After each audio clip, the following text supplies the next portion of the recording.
Almighty God, we pray thee, bless our land and its people. This all we pray in the name of Jesus Christ our Lord. Amen. Let's affirm. I solemnly affirm that I will be faithful to the Republic of Namibia and its people, and I solemnly promise to uphold and defend the Constitution and the laws of the Republic of Namibia to the best of my ability.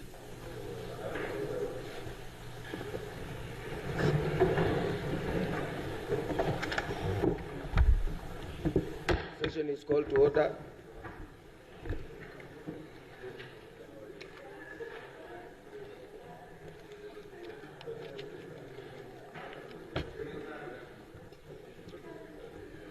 Honorable members, in pursuit, I seek your indulgence, since it's the final day of the general debate, and I've got a lengthy announcement to make regarding the deployment of us as members to the different standing committees.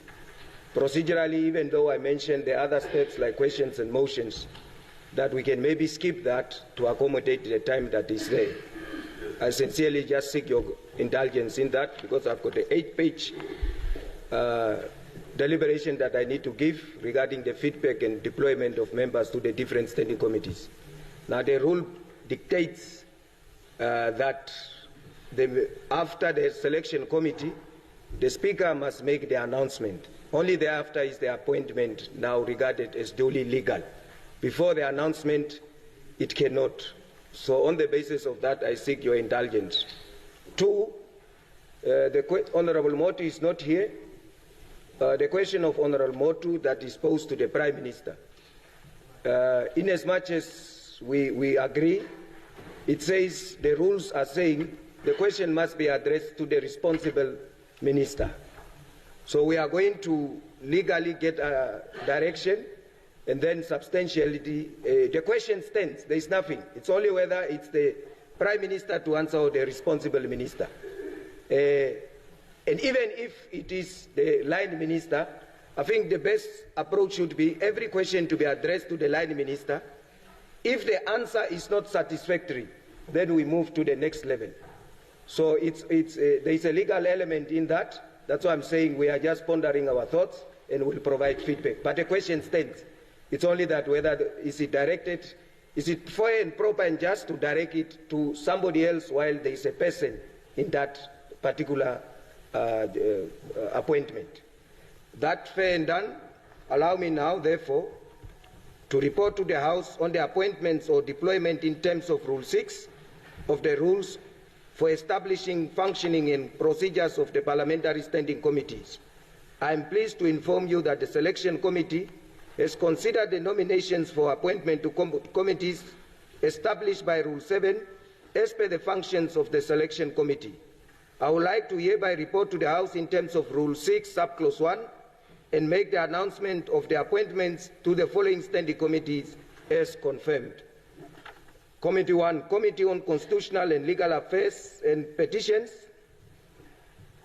Honorable Mondestu Samutse, Honorable Sirka Usiku, Honorable Werner Ita, Honorable Pohamba Shifeta, Honorable Salmon April, Honorable Hilma Ita, Honorable Alexia Ngube, Honorable Alpheus G. Narusep, Honorable Ipumbu Shimi, Honorable Royal Tui Toto, Honorable Elda Felipe, Honorable Nono Kashingi Siwa, Honorable Feni Chuchavi, Honorable Elvis Lizazi, Honorable Isra Kanyemba, Honorable Michael Mulunga, Honorable Lilani Brinkman, Honorable Aloysius Kangulu, Honorable Job Amupanda, Honorable Tuheni K. Kakola, Honorable Ina Hengari, Honorable Bernardes Swartboy, Honorable Longinus Ipumbu, and Honorable Martin Lucato.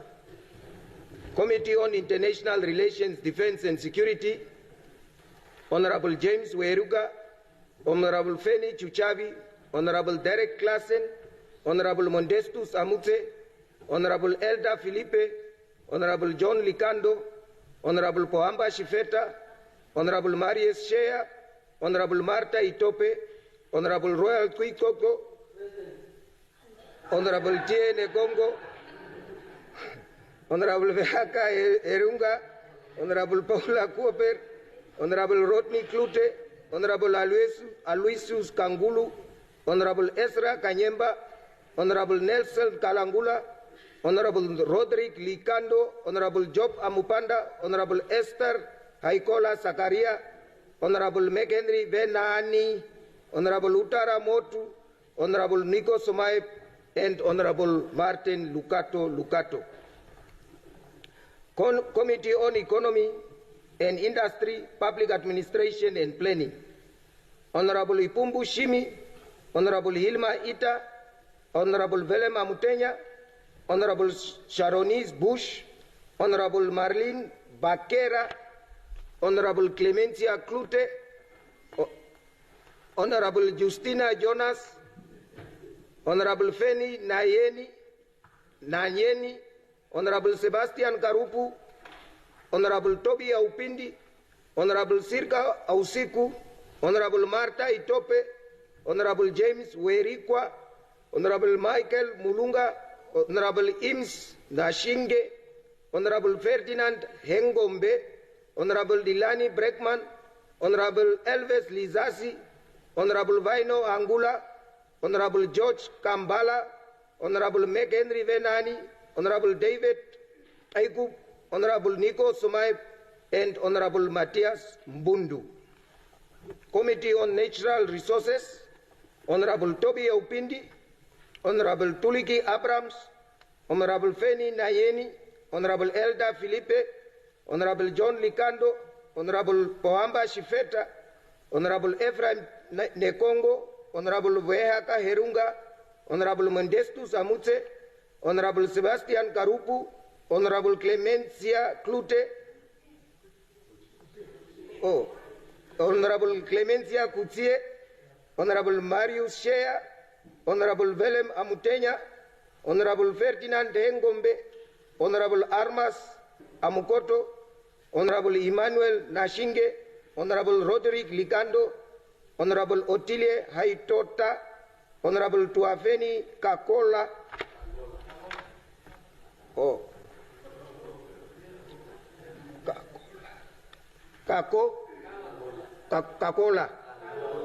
Kalola, thank you. Honorable George Kambala, Honorable Diedrek Fries, Honorable Aina Kodi, Honorable Linginus Ipumbu, and Honorable Veta Ruhe Kandorondu. Committee on Urban and Rural Development and Land Reform, Honorable Eliphas Dingara, Honorable Clemencia Kutie, Honorable Salmon April, Honorable Maris Shea, Honorable Marlene Bakera, Honorable Austin Samupa, Honorable Derek Klassen, Honorable Feni Nanyeni, Honorable Philip Elda Filipe, Honorable John Likando, Honorable Sirka Ausiku, Honorable Royal Tuikoto, Honorable Werner Ita, Honorable Vilo Ihemba, Honorable Otile Haitota, Honorable A. Hishono, Honorable Ezra Kanyemba, Honorable Michael Mulunga, Honorable Job Amupanda, Honorable George Kambala, Honorable Rosa Minge Juendo, Honorable Enias Mbula, Honorable Nico Somaib, Honorable Festus Thomas.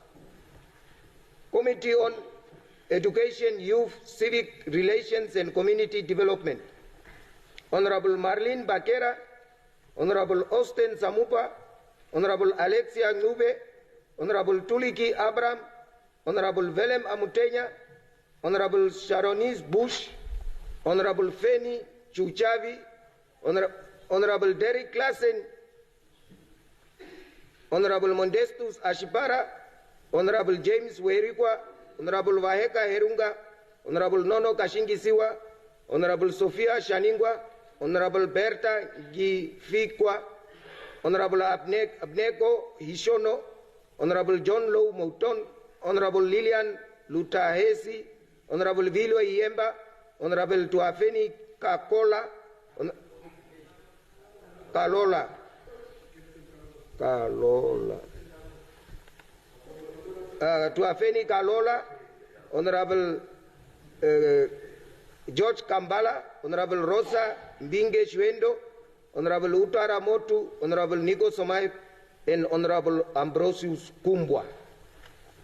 Committee on Poverty Eradication, Labor and Industrial Relations. Honorable Justina Jonas, Honorable Salmon April, Honorable Alexia Ngube, Honorable Clemencia Kutie, Honorable Sirka Usiku, Honorable Royal Tuikoko, Honorable Ephraim Nekongo, Honorable Hilma Ita, Honorable Alfius G. Marusep, Honorable Poamba Shifeta, Honorable Veaka Erunga, Honorable Elifas Dingara, Honorable Montestus Ashipara, Honorable Roderick Ligando, Honorable Otile Haitota, Honorable Boniface Sisiku, Honorable Lilian Lutaezi, Honorable Lucia Mbuti, Honorable Friedrich Tie Shitana, Honorable Vaino Hangula, Honorable Willy Mongo, Honorable Enas Imvula, Honorable Hendrik Gaubay, and Honorable Ambrosius Kumba. Committee on Gender, Equality, Health and Social Service.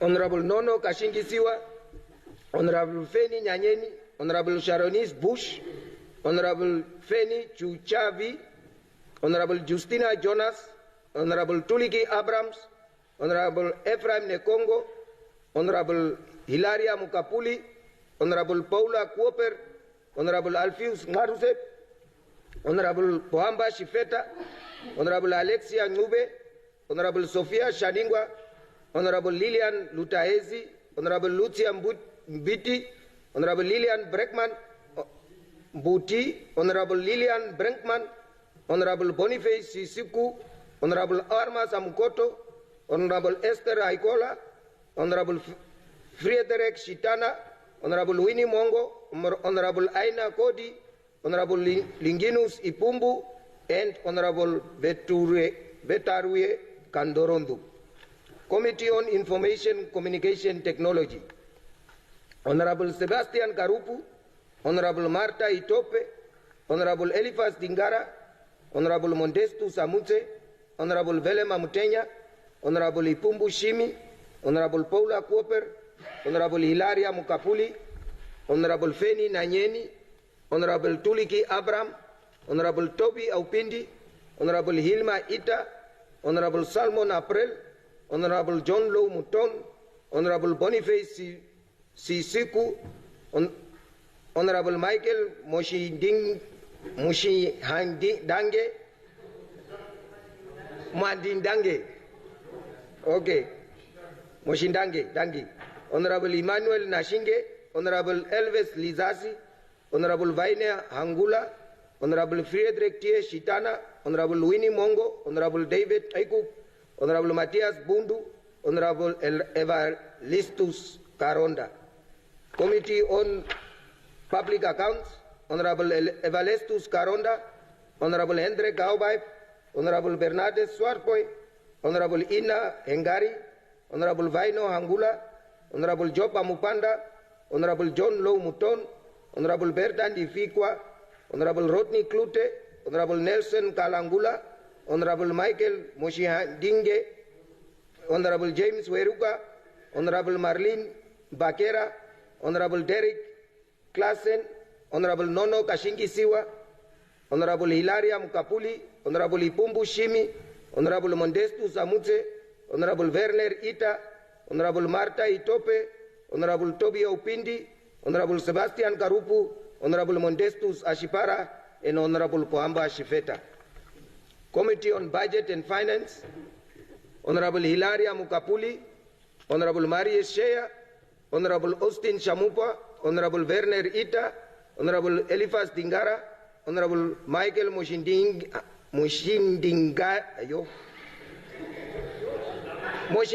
Honorable Moshindange, Honorable Nelson Kalangula, Honorable Esther Haikola Zakaria, and finally Honorable Diedrich Fries. Take note further, honorable members, the committees are allowed to commence with business Please note that before commencement, Rule 13 and 14 of the committee rules provide at the first engagement for the election of chairpersons and deputy chairpersons from one of the members, provided that the chairperson of the committee on public accounts must be a member not belonging to the ruling party. You are kindly advised and directed to acquaint yourself with the rules of procedure of Parliamentary Standing Committee and orders and international arrangement of the National Assembly. May I also take this opportunity to congratulate all the members on their different appointments and deployment, and encourage you all to carry out your functions and duties in the spirit of our country with the service of effectiveness, efficiency, and due diligence. I so wish and congratulate you.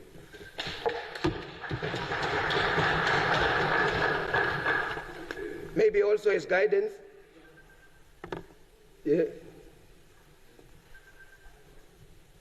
I think as guidance, we have also to share with the members that we have scheduled Tuesday, I don't know what is the date, 22,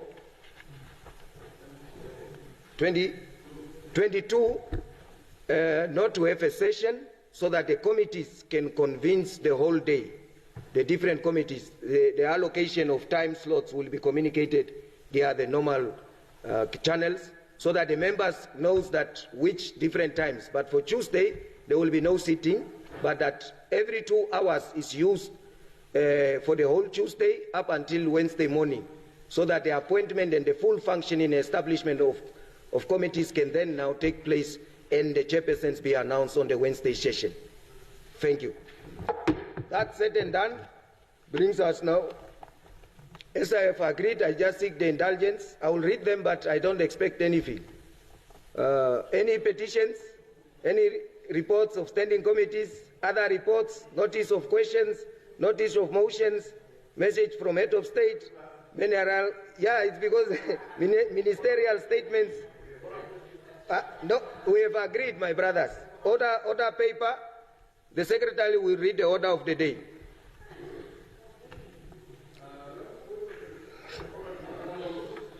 Resumption of debate. Just wait. Just wait.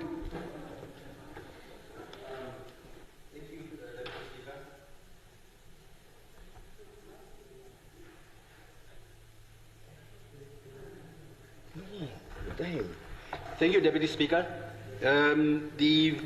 How do we deal with the maiden speeches that are still outstanding? No, I'm sure we stand to be guided. The rules are ours.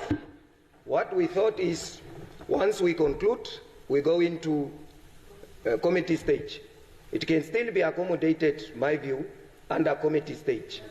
Because even, just to be fair, to make a statement to say I'm this and this as an introduction, and then you contribute accordingly.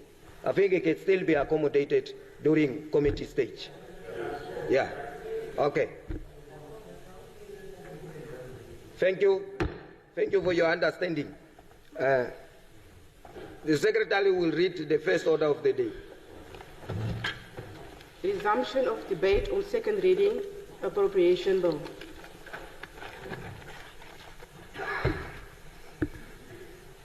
Wait. Okay, we'll give the name. The Secretary has read the first order of the day. When the Assembly adjourned on Wednesday, the 16th of April 2025, the question before the House, before the Assembly, was a motion by the Honourable Minister of Finance that the bill be read the second time. I now give the floor to Honourable. Oh, I've got 60. Who's 60?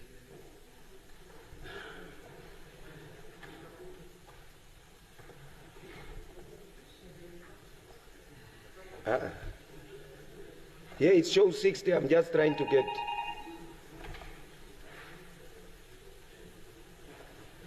Huh? Oh, it's Honorable Eames Nashinge. Okay.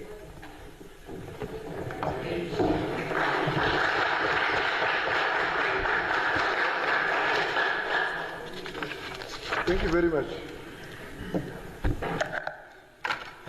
Caroline. Honorable Speaker, 15. honorable members of the 8th Parliament in the Republic of Namibia, I'm Emmanuel Ims Shawanamiti Tiana Shinge.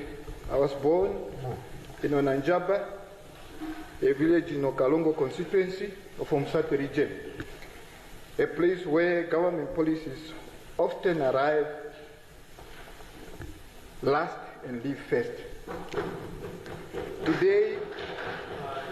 Today, I stand before you as members of Parliament from the Commerce region as the leader of the official opposition in the National Assembly. But in truth, 67.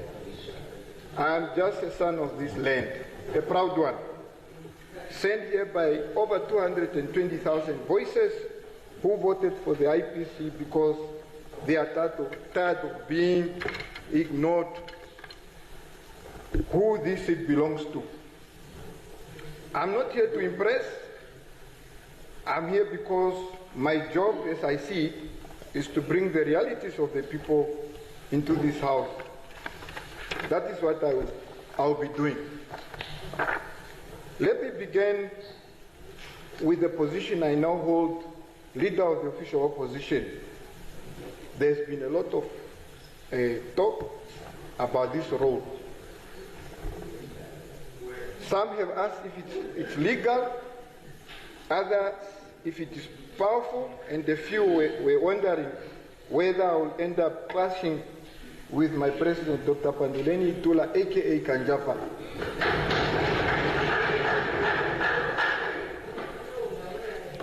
Here is my answer. Here is my answer. The only clash IPC believes in is with poverty, corruption, and mediocrity. We are not in this house to follow the old template of personal power struggles. We follow our own path. We speak plainly. We count clearly, and we are building a party that will serve the people, not personalities. This is why we will be introducing the Office of the Official Opposition Bill later in the year to take this role from symbolism to substance and formal recognition in law, because without structure, even good intention collapse. We have an obligation and a responsibility to fix our democracy and to prepare this country for the next 50 years. When we are gone deep 6 meter or 4 meter, depending where you are from, because land has become even more expensive for a grave, we should then be able to be proud of what we have left for the next generation. If the ruling party thinks this office is only useful when they are in power, I say, build it now. Because the day will come when you sit where we sit. Inevitable, nothing lasts forever. And when the day comes, you will thank us for doing the difficult work of formalizing accountability. Honorable Eames, in speech, please. Yes. That many of accountability that many of you are allergic to. Now,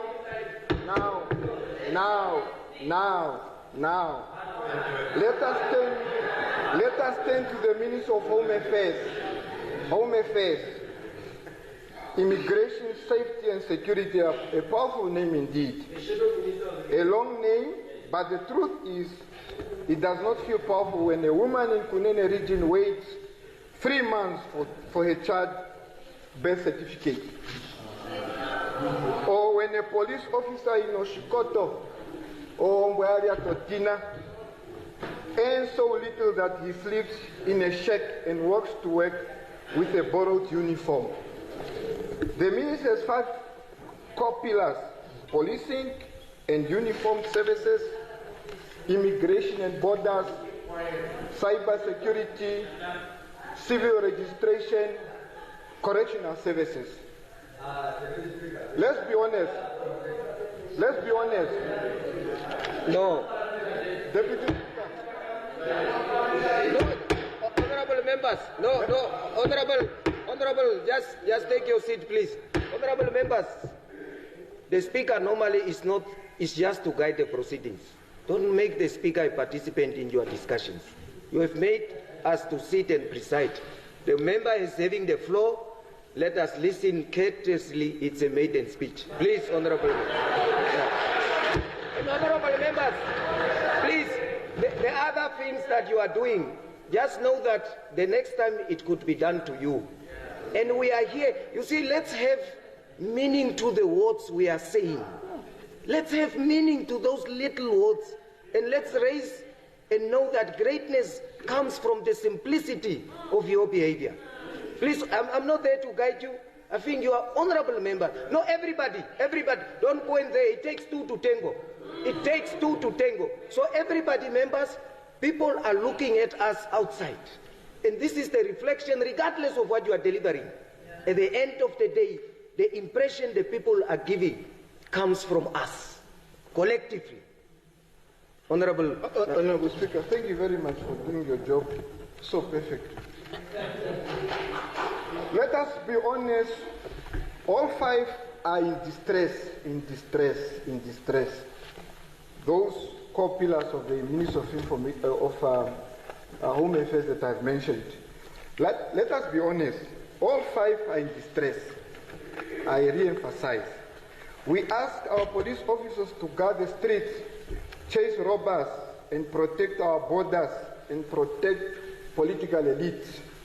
But we give them grade 12 salaries, 10-year-old boots, and broken radios, broken cars, unbranded cars.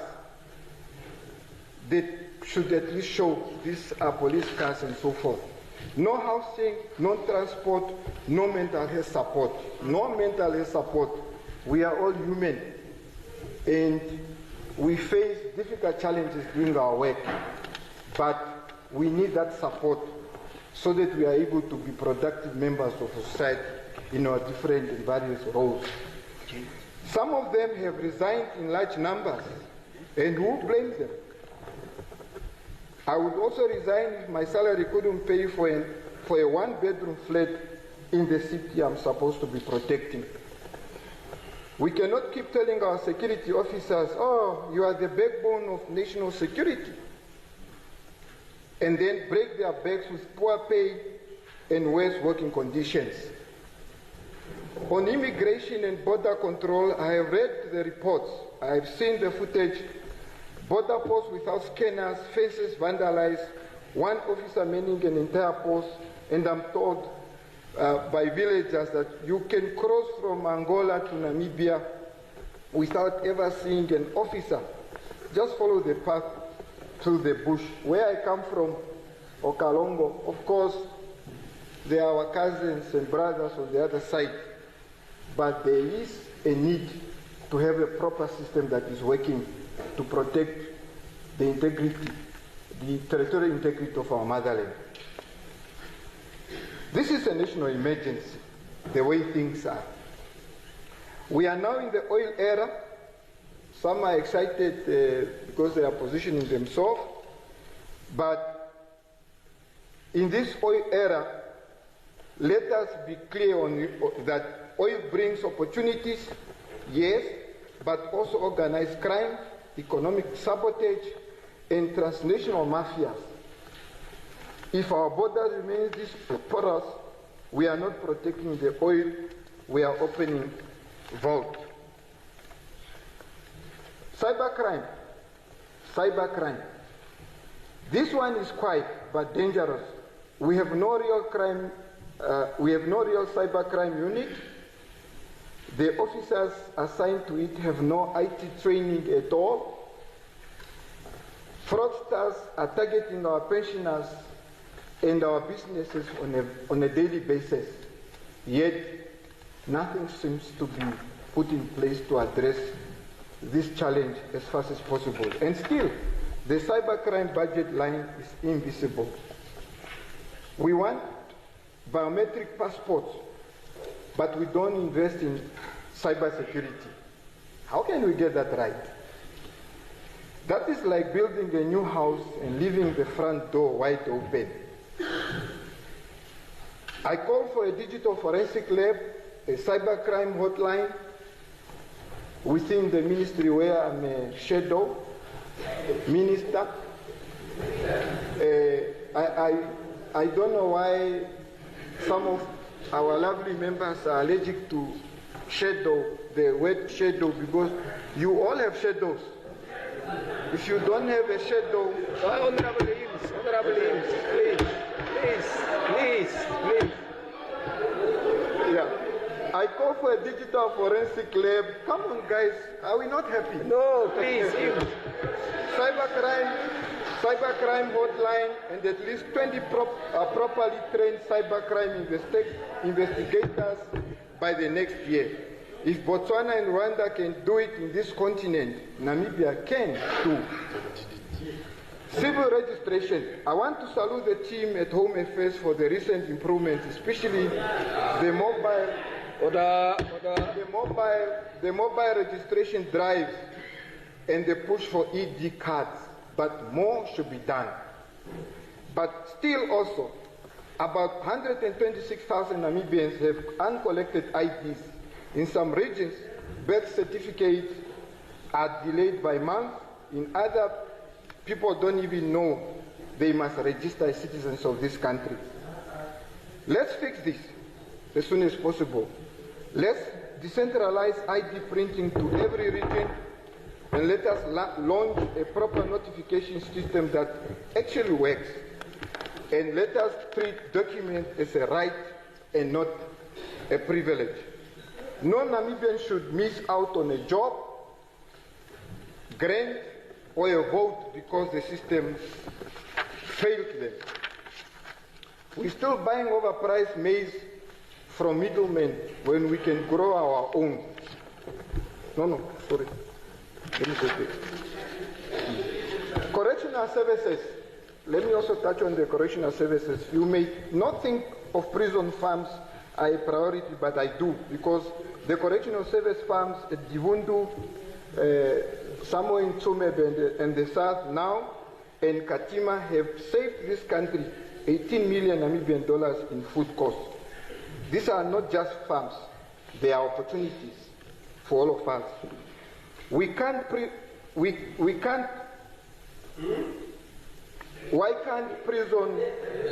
prison maize be used for school feeding, for example, or hospital feeding? Why can't ex-offenders continue farming under supervision after release? Why are we still buying overpriced maize from middlemen when we can grow our own? Let us scale up prison agriculture, turn it into a food security program, feed our children, and create jobs while we are at it. Let me now say this to the Minister of Home Affairs. You have been allocated 7.9 billion this year, in this financial year. That is not a small change, but a budget is only as good as its use. We see no dedication to cybercrime funding, no serious investment in border infrastructure, no housing program, especially for the police officers. So we ask, what are we paying for? We propose the following: a special tax allowance for junior officers, a fund for border security tech and transport, cybercrime division by 2026, a public dashboard showing document turnaround times, and quarterly updates to Parliament on all this. Colleagues, honorable and fellow Namibians, this is not a partisan speech. These are not IPC reforms. These are Namibian reforms. And if the government adopts them, I'll be the first to clap hands. That is the commitment. Because in the end, what matters is not who gets the credit, but whether the mother in Okakarara in Kachinakachi gets her baby's birth certificate, whether the officer in Katutura gets a place to stay, whether the farmer in Zambezi feels safe. Honorable members, many of us come from villages with no running water and sometimes no hope. Regions that I'm familiar with, for example, Omsati, my own, people are still drinking salty water. Oshikoto, horrible. They only have the road from Oshivelo to Ondangwa. The rest is a struggle. Even a donkey cart struggles to get to the main road, to take one to the hospital, to take a mother to go and deliver a healthy baby that should contribute to the economy of this motherland. But my presence here, our presence here, all of us, is a proof that beside all those challenges, that hope is never wasted. Thank you.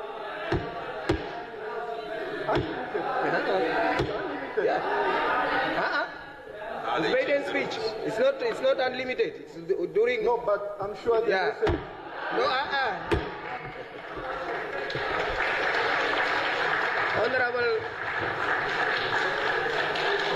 Honorable Kakola. Kalola. Kalola. Honorable Speaker, Deputy Speaker, I'm Kalola, not Kakola. Kalola, Honorable. Yeah, Mr. President. Yeah. Taste, yeah. Okay, Honorable Deputy Speaker, Honorable members. 50. Yeah. I, Tuafeni Kalola, rise today humbled and honored to stand before this esteemed house as a representative of the Namibian people. My presence here is not of my own doing, but a reflection of the trust and aspirations of those who placed their faith in the affirmative repositioning in I to be their voice, particularly those that did not elect hyenas to take care of their goats. I thank you profoundly. I thank all my teachers, lecturers, and friends. On the other hand, I am also here to free the regime from itself and attest to black mental consciousness. Honorable Deputy Speaker, I take this moment to pay tribute to the generations of leaders before us, those who fought for independence, those who shaped our democracy, and those who sacrificed for the freedom we often take for granted. We stand on their shoulders, and it is our duty to ensure that their struggles were not in vain. We indeed appreciate the political freedom they gave us. Thus, we are present today to ensure that the incomplete project of economic freedom becomes a reality in our lifetime. Dear Chinua Achebe, things are no longer at ease. They have indeed fallen apart in Namibia. And this made us to be present in this noble house. Honorable Speaker, Deputy, honorable members, as a lawmaker, I commit myself to the principles of justice, fairness, accountability, and unwavering dedication to the prosperity of every Namibian. My fight for injustice did not just start yesterday. It came a long way, ever since when I was a juvenile in my primary grades. I know how it feels to be a pure village boy from a less privileged family. I am a fighter, and I'll always be. My activism began at my years at university, where it was more fueled through student politics at University of Namibia, where I served as a UNAM SRC President 2017-2018. I should state that I'm pleased to sit today with Honorable Ina Koviao Ngari, as well as Honorable Emma Inamchilati Fellas, who I served with in the UNAM Student Council. I can still remember running from Governor Park to Chinatown with Koviao and many students, where Prof. Joban Panda came to rescue us from the rubber bullets as well as tear gas from the Namibian police, as we had a peaceful demonstration demanding our funds from the government institution responsible for funding students. It was indeed a movie that day, and history consumed it. All in all, justice was served after some months, and I'm proud of all the fighters. I will always recall Honorable Wise Emmanuel in his comical and ionic voice saying, "Young leader." Yes, we are indeed young leaders, and we are here to serve, including the elders. Honorable Deputy Speaker, honorable members, disability is not an inability. I can still recall disability unit at UNAM, where I served as a volunteer, helping visually impaired students in and out of the campus. Sondre, Men of Surprise, and Brian Butinazo can attest to this. Humility should remain part of us as leaders. Honorable Deputy Speaker, as a former teacher, I rise today with a deep sense of urgency and responsibility to speak on behalf of many teachers in our nation whose voices often go unheard, yet whose impact is felt in every corner of our society. Education remains the single most powerful tool for socio-economic transformation. However, in its current state, our education system is not producing the skilled workforce that Namibia needs. It is high time the government seriously considers and recognizes teachers in terms of fair and competitive remuneration.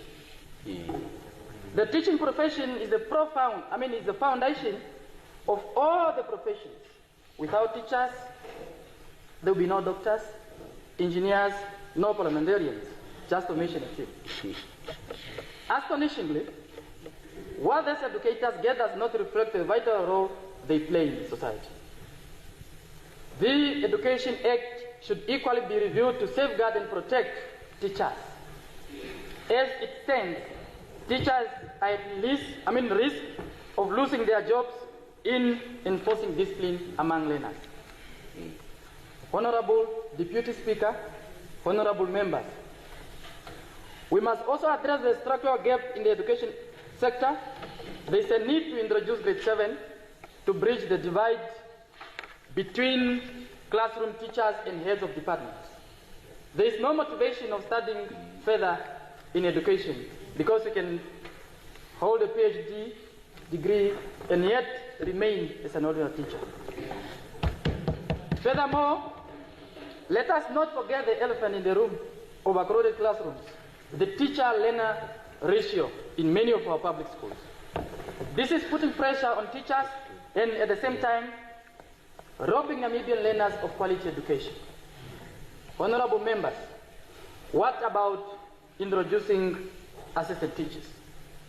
This will equally help our unemployed graduates that are roaming around the streets. Moreover, the quality of education in public schools is worsening. Learners complete grade 12 with barely functional literacy, making them ill-prepared for either tertiary education or the job market. What future are we building if we continue to produce generations of ineffectively trained youth? Honorable Deputy Speaker, dear Namibians, the Ministry of Education should bring back junior secondary certificate in grade 9 to be marked nationally, because grade 9 is also an exiting grade to VTCs and other semi-skilled markets. In addition, qualification to AS should be based on points, not 3 Cs, because this has many implications and it is unfair and discriminatory. Reforming our curriculum will make it relevant to the modern world. We need to equip our learners with practical skills in agriculture, entrepreneurship, information technology, and vocational training from any early age. Let us equally decolonize their minds by rewriting our own Namibian history. You can't be having history as a subject in a new curriculum. Honorable Deputy Speaker, culture is a place where pity is called compassion. Flattery is called love. Propaganda is called knowledge. Tension is called peace. Gossip is called news. And autotune is called singing. Even though the Ministry of Education includes arts and culture, they are overlooked. Cultural officers across our country are not motivated to make sure that our culture in schools scores its mandate. This affects the quality rendering of service to schools, especially with the successful implementation of school culture groups for development, SCCD. This national policy was passed by Cabinet in 2015 for implementation in 2016, but due to lack of support from the Ministry and the Directorate, all ended in vain. Honorable Deputy Speaker, dear Namibians, a certain Ganga stated that you cannot fight an evil disease with sweet medicine. Not all diseases may require a panado. Some may require natural plain leaves. Let us revive our culture and traditions and recognize our traditional healers. Misfortune comes out of ignorance. Let us decolonize our minds and ourselves. I therefore call upon the Ministry of Education to implement a radical plan to ensure every Namibian child, regardless of their background, receives a quality education that empowers them to contribute meaningfully to society, and this includes their indigenous languages.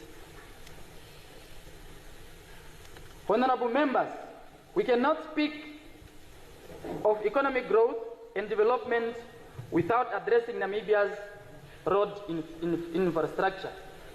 I thought the road from Onuno to Enana in the Angwena region was well, until I got flabbergasted by the potholes of the smart city, as they say. Honorable members, we have a duty to serve, not to rule. We must legislate with integrity and put the people of Namibia first. I'm therefore standing here firmly and fearlessly disapproving the budget that was tabled in this August House, as it only speaks for few, but not for all the Namibian people, particularly the youth. The budget that single-lined agriculture as a crucial sector of the economy by only allocating 2 billion.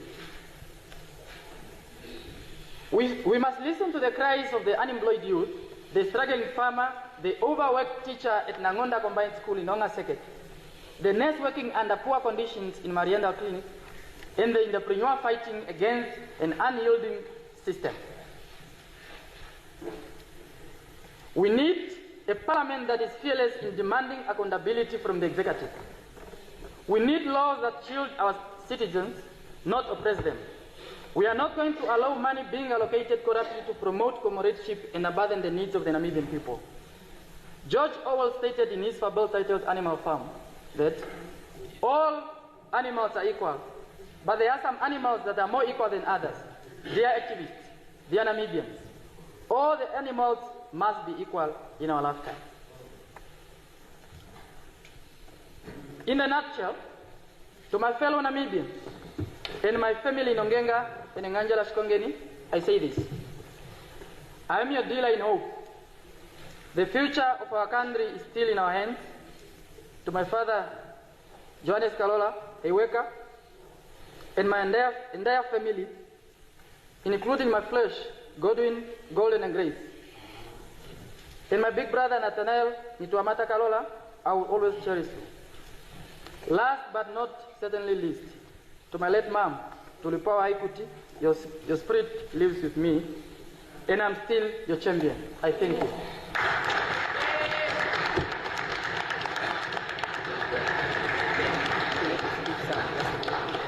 Next is Honorable Karupu.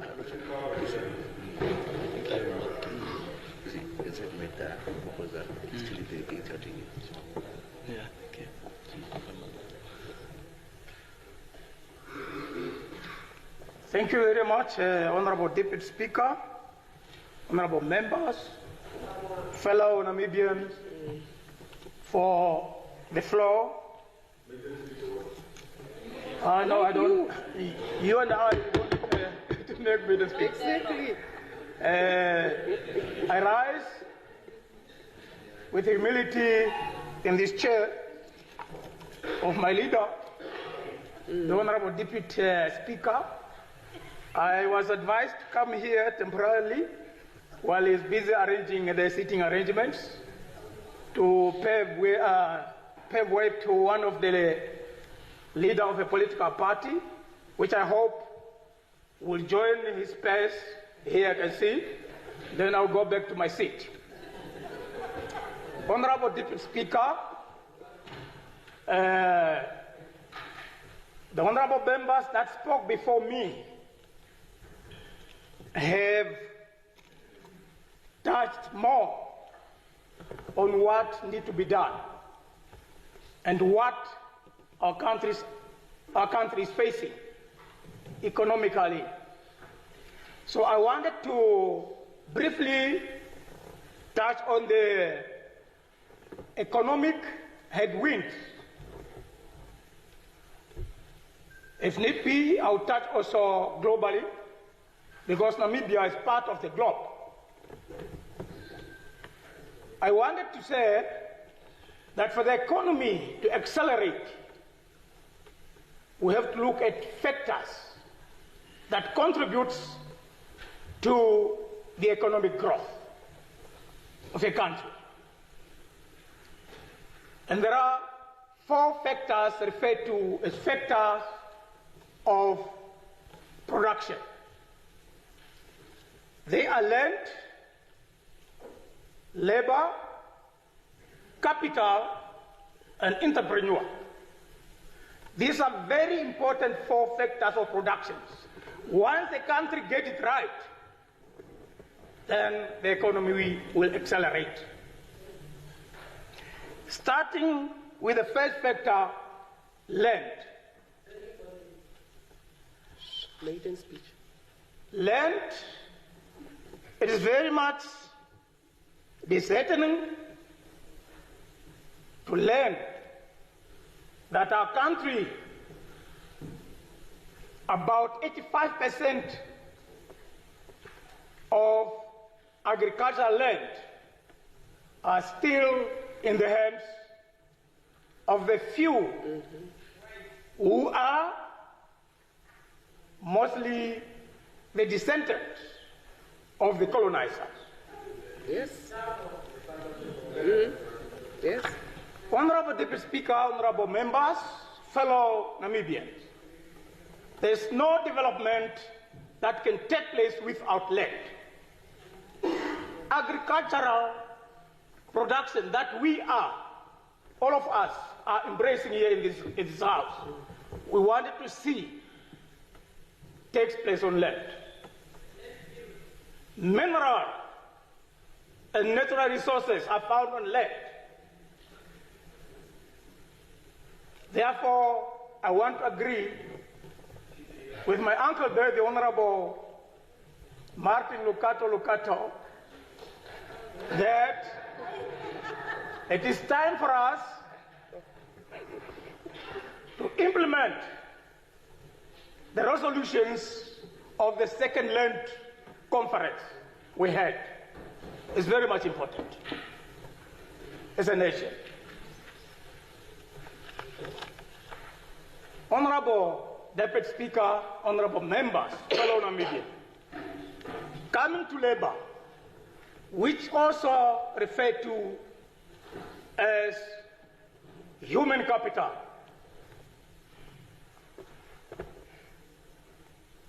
Any countries that developed is built by a skilled human capital, skilled labor. I want to agree with those who spoke before me that we still need to do more in terms of investing in human capital development. We need our own expertise. We need our own agriculturalists. Human capital is very much important for the development of any country. Capital. When we talk about capital, we are not only talking about money. We are also talking about infrastructure, buildings, machineries,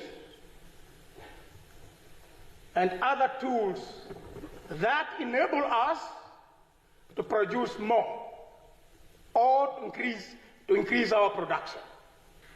That's what is referred to capital. And the last factor of production is entrepreneur. We need entrepreneurs with innovative ideas. Entrepreneurs which will invent new things, including technological tools. Technological tools. Because now, it is very much important. The world is now going, yes, involving. AI is very much important in any business. Not AR, AI, artificial intelligence. It's very much important. The young people now are embracing technology. It is very much important. So our ancestors, they were farming with hoes. In my language, we used to call it muhuruto. With the hoes, matem. Now, people are plowing with, it's no more with plows only, with tractors. So when we calculate with hoes, it will not calculate a large amount of land in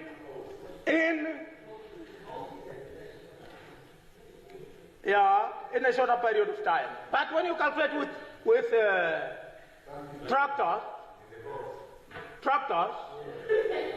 Professor, tractors, if you are a farmer, you will do wonder in one day. Yes. As a result, you will be increasing your production. We have more foods for local consumption and also for export. That is very much important. It's our duty as the 8th Parliament. Honorable members, the 8th Parliament is... Look at your time. Look at your time. Yes, you are saying it's special. To me, I can say is a paradigm shift in Namibia's political space. Why I'm saying that? Why I'm saying that? The first,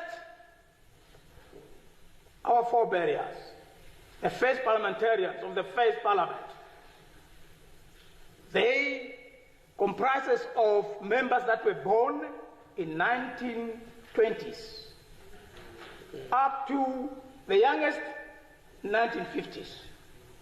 But now, 98% of these parliamentarians from mid-60s to 2000. Millenniums. So you understand the contemporary world and the challenge it brings. People do not have only the Namibian people great regard in you, but also bigger anticipation or their expectation. You have to change. You have to make law that will accelerate economic growth. It's no more partisan discussions. Time. Oh, it's the time. Okay. Now, I wanted to conclude by saying that. Yes. No. Yes. Don't support. Can I finish? Yes, please. I conclude. My conclusion, I wanted to say that the economic headwind did not affect only Namibia, but affected the globe. USA is topping in the countries with foreign aid. Thank you very much, Honorable Deputy Speaker, for the floor. Next is, thank you. Next is Honorable Lucia Mbuti. Thank you.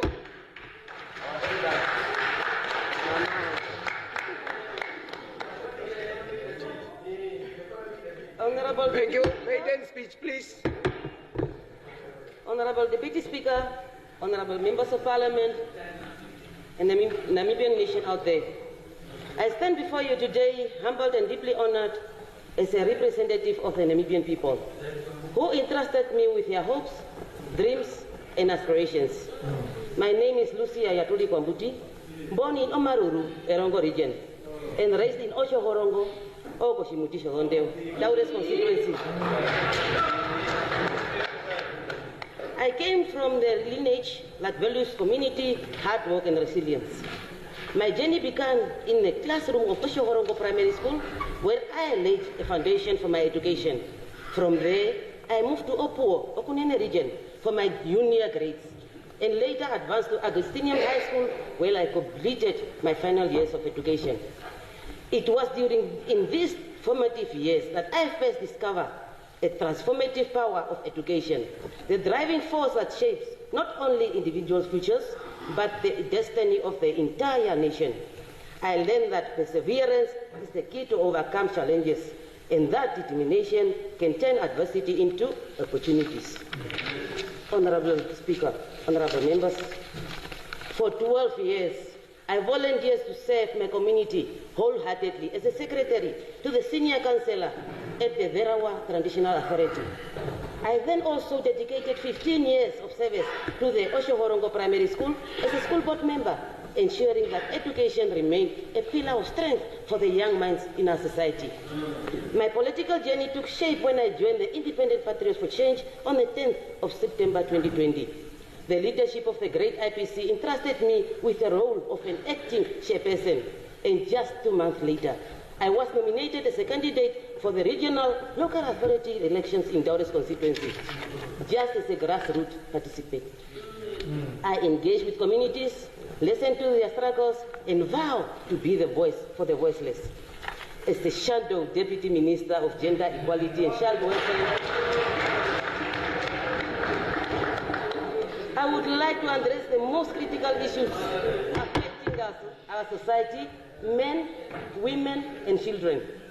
Domestic violence has become worse, and more shelters, counseling services, educational campaigns must be increased in Namibia. Men suffered in silence, are facing unfair accusations, and forced to support kids that is not theirs. And this leading to more anger and increased violence in homes. This ministry must ensure that victims have access to support and protection, for men to feel comfortable reporting abuse without fear or stigma. Honorable Deputy Speaker, honorable members, orphan grants. 350 Namibian dollars per month is not sufficient to meet their basic needs.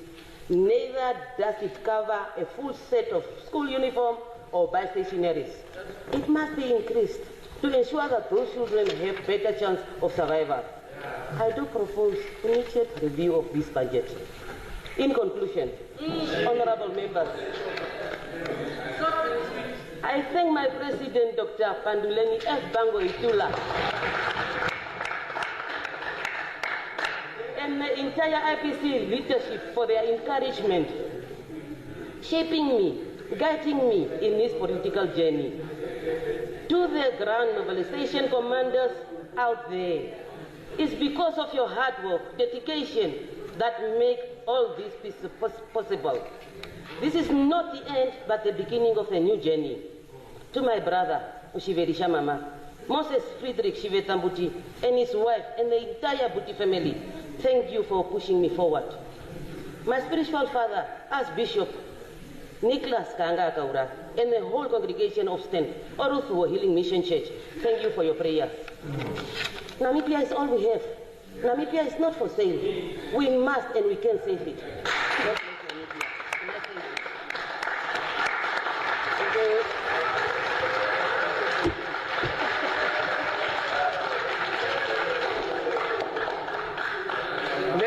Next will be Honorable Alexia Nube, and she will take us to tea break.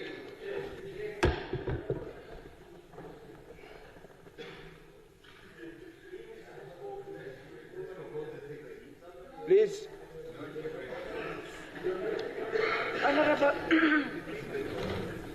Honorable Deputy Speaker. Hello, please, members.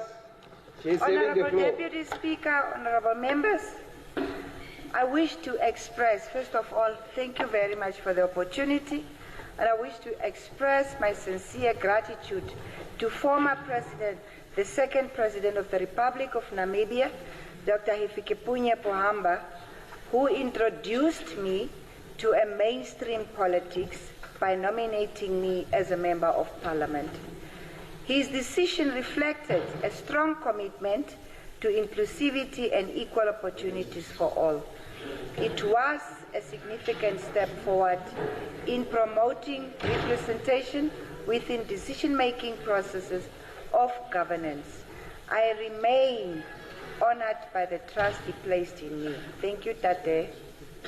Honorable Speaker, honorable members, allow me to extend my hearty congratulations to our fifth president, a diplomat, a woman of substance, first female president, a woman who led the front when it was not fashionable to do so, and mother of the nation, Her Excellency Dr. Netumbo Nandi Daitwa. I wish to congratulate also Her Excellency Madame Lucia Witbooi, Vice President of the Republic of Namibia, and equally Dr. Sarah Kukongalwa Amadila. Please accept my congratulations for your election as the first female Speaker of the National Assembly and your Deputy Speaker, Honorable P.W. Katamelo. My best wishes for success as you carry out this mammoth task. My warmest congratulations goes to the Right Honorable Prime Minister, Dr. Elia Ngurare, his Deputy Honorable Natangwe Ifete, and the entire Cabinet Ministers and esteemed members of the 8th Parliament. Honorable members, as you take on the responsibility of guiding our nation of Namibia into a new era, I wish you strength, wisdom, and success in your leadership as you steer Namibia towards lasting peace, unity, and prosperity. And I will be forever indebted if I do not thank the Swapo Party rank and files for believing in my capacity by yet giving me another chance to continue advocating for social inclusion and equal opportunities for all. My sincere appreciation to each one of you for believing in my capacity. I understand the role and I am committed to working diligently. It is truly humbling to have your support.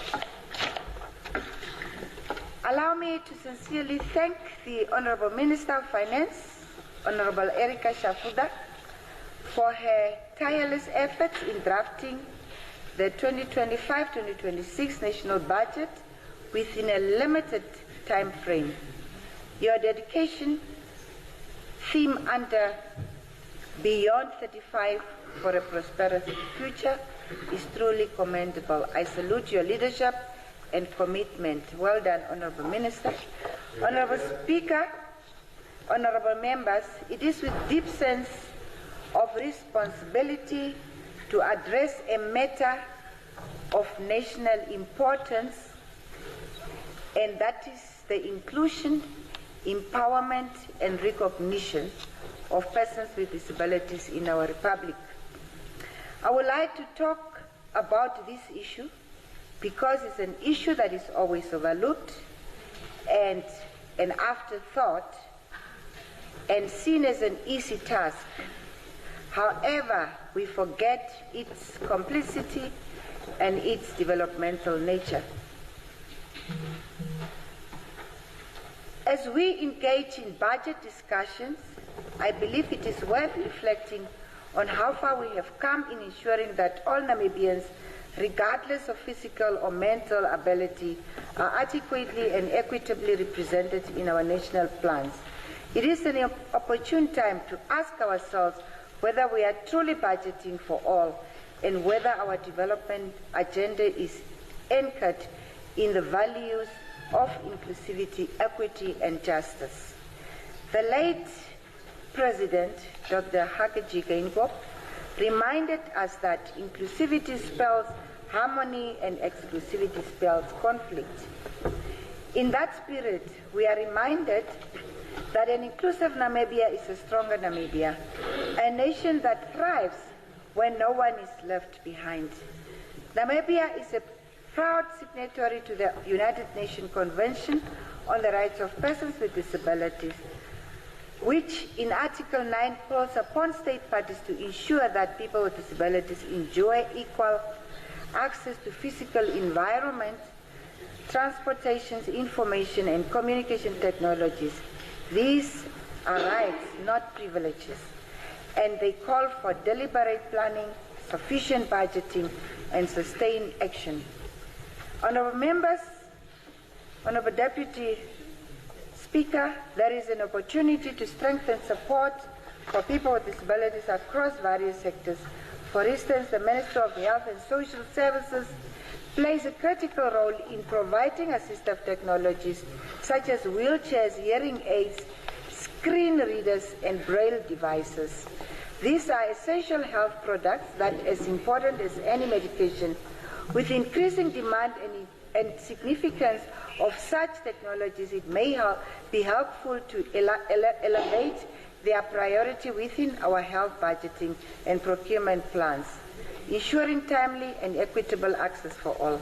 In education, the sector policy on inclusive education and the Education Act of 2001 provides a strong foundation. However, to fully realize inclusive learning environments, further investment may need infrastructure, learning materials, and training of educators in specialized teaching methods such as sign language and braille. Instances where learners are unable to attend school due to accessibility challenges, such as there is a room for positive change. Similarly, in the realm of transport and infrastructure, a stronger focus on a universal design could pave the way for a more inclusive society. Whether it's public buses, taxis, or walkways, accessibility for all, including wheelchair users and those with visual or hearing impairments, could be integrated into transport planning, budgeting, and service provision. Perhaps establishing a dedicated accessibility fund under the Ministry of Transport could be one way to support such efforts. In agriculture, where many people with disabilities in rural areas rely on subsistence farming, programs could be designed to be more inclusive by considering mobility limitation and providing adapted tools, transportation support, and accessible training sessions. These interventions would not only promote food security but also ensure economic participation for all. Economic empowerment also includes access to national resources such as Namibia marine wealth. There is an opportunity here to explore how fish quota allocation can become more inclusive, perhaps by ensuring that persons with disabilities, cooperatives, and associations representing them are also beneficiaries. Such participation would align well with our goals for equitable economic development. The Minister of Gender and Child Welfare continues to play a vital coordinator role in addressing the needs of vulnerable populations.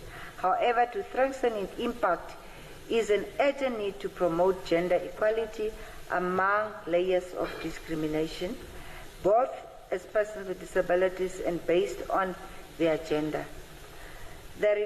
This requires a clear financial commitment in the national budget to provide seed funding, training, and accessible infrastructure to support disability-focused entrepreneurship and employment opportunities. Budgetary provisions must be made to expand and resource social workers' services, community outreach, and inclusive reporting mechanism. Furthermore, gender-based violence against persons with disabilities remain a serious and often hidden issue. Namibia's journey to independence came through a barrel of a gun, so many who are maimed freedom fighters should be also recognized in this regard. Thank you very much.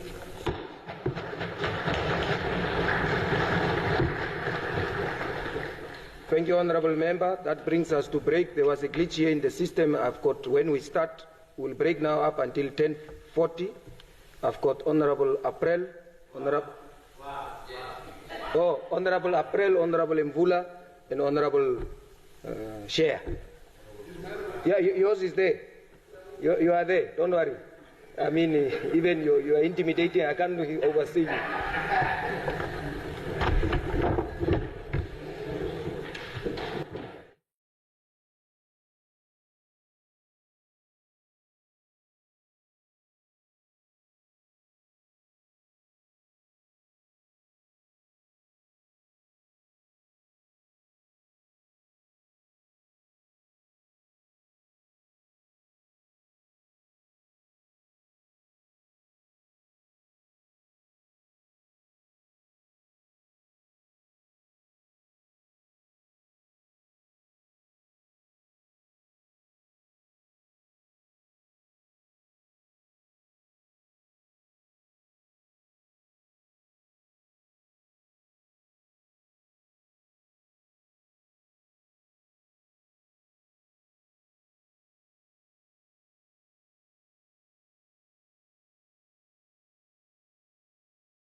Thank you, Deputy Speaker.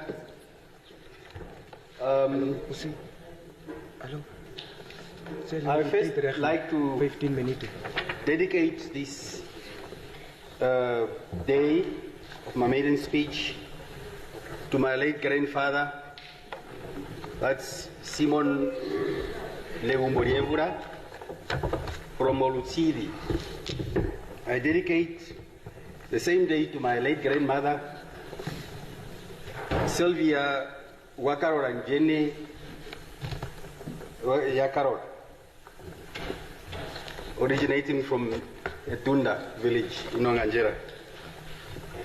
As well as to my parents, both parents, that the Seve Simon and Meme Cecilia Kangwaya Kairmunde Yamnyera. My name is Honorable, or let's say my name is Enias Shivoro Chanante Nechevura. I was born here, Nissan last Strat in Pioneers Park during the colonial times. And then obviously bred Mikangwayana Mandi in Onganjera of the Tamanzi constituency.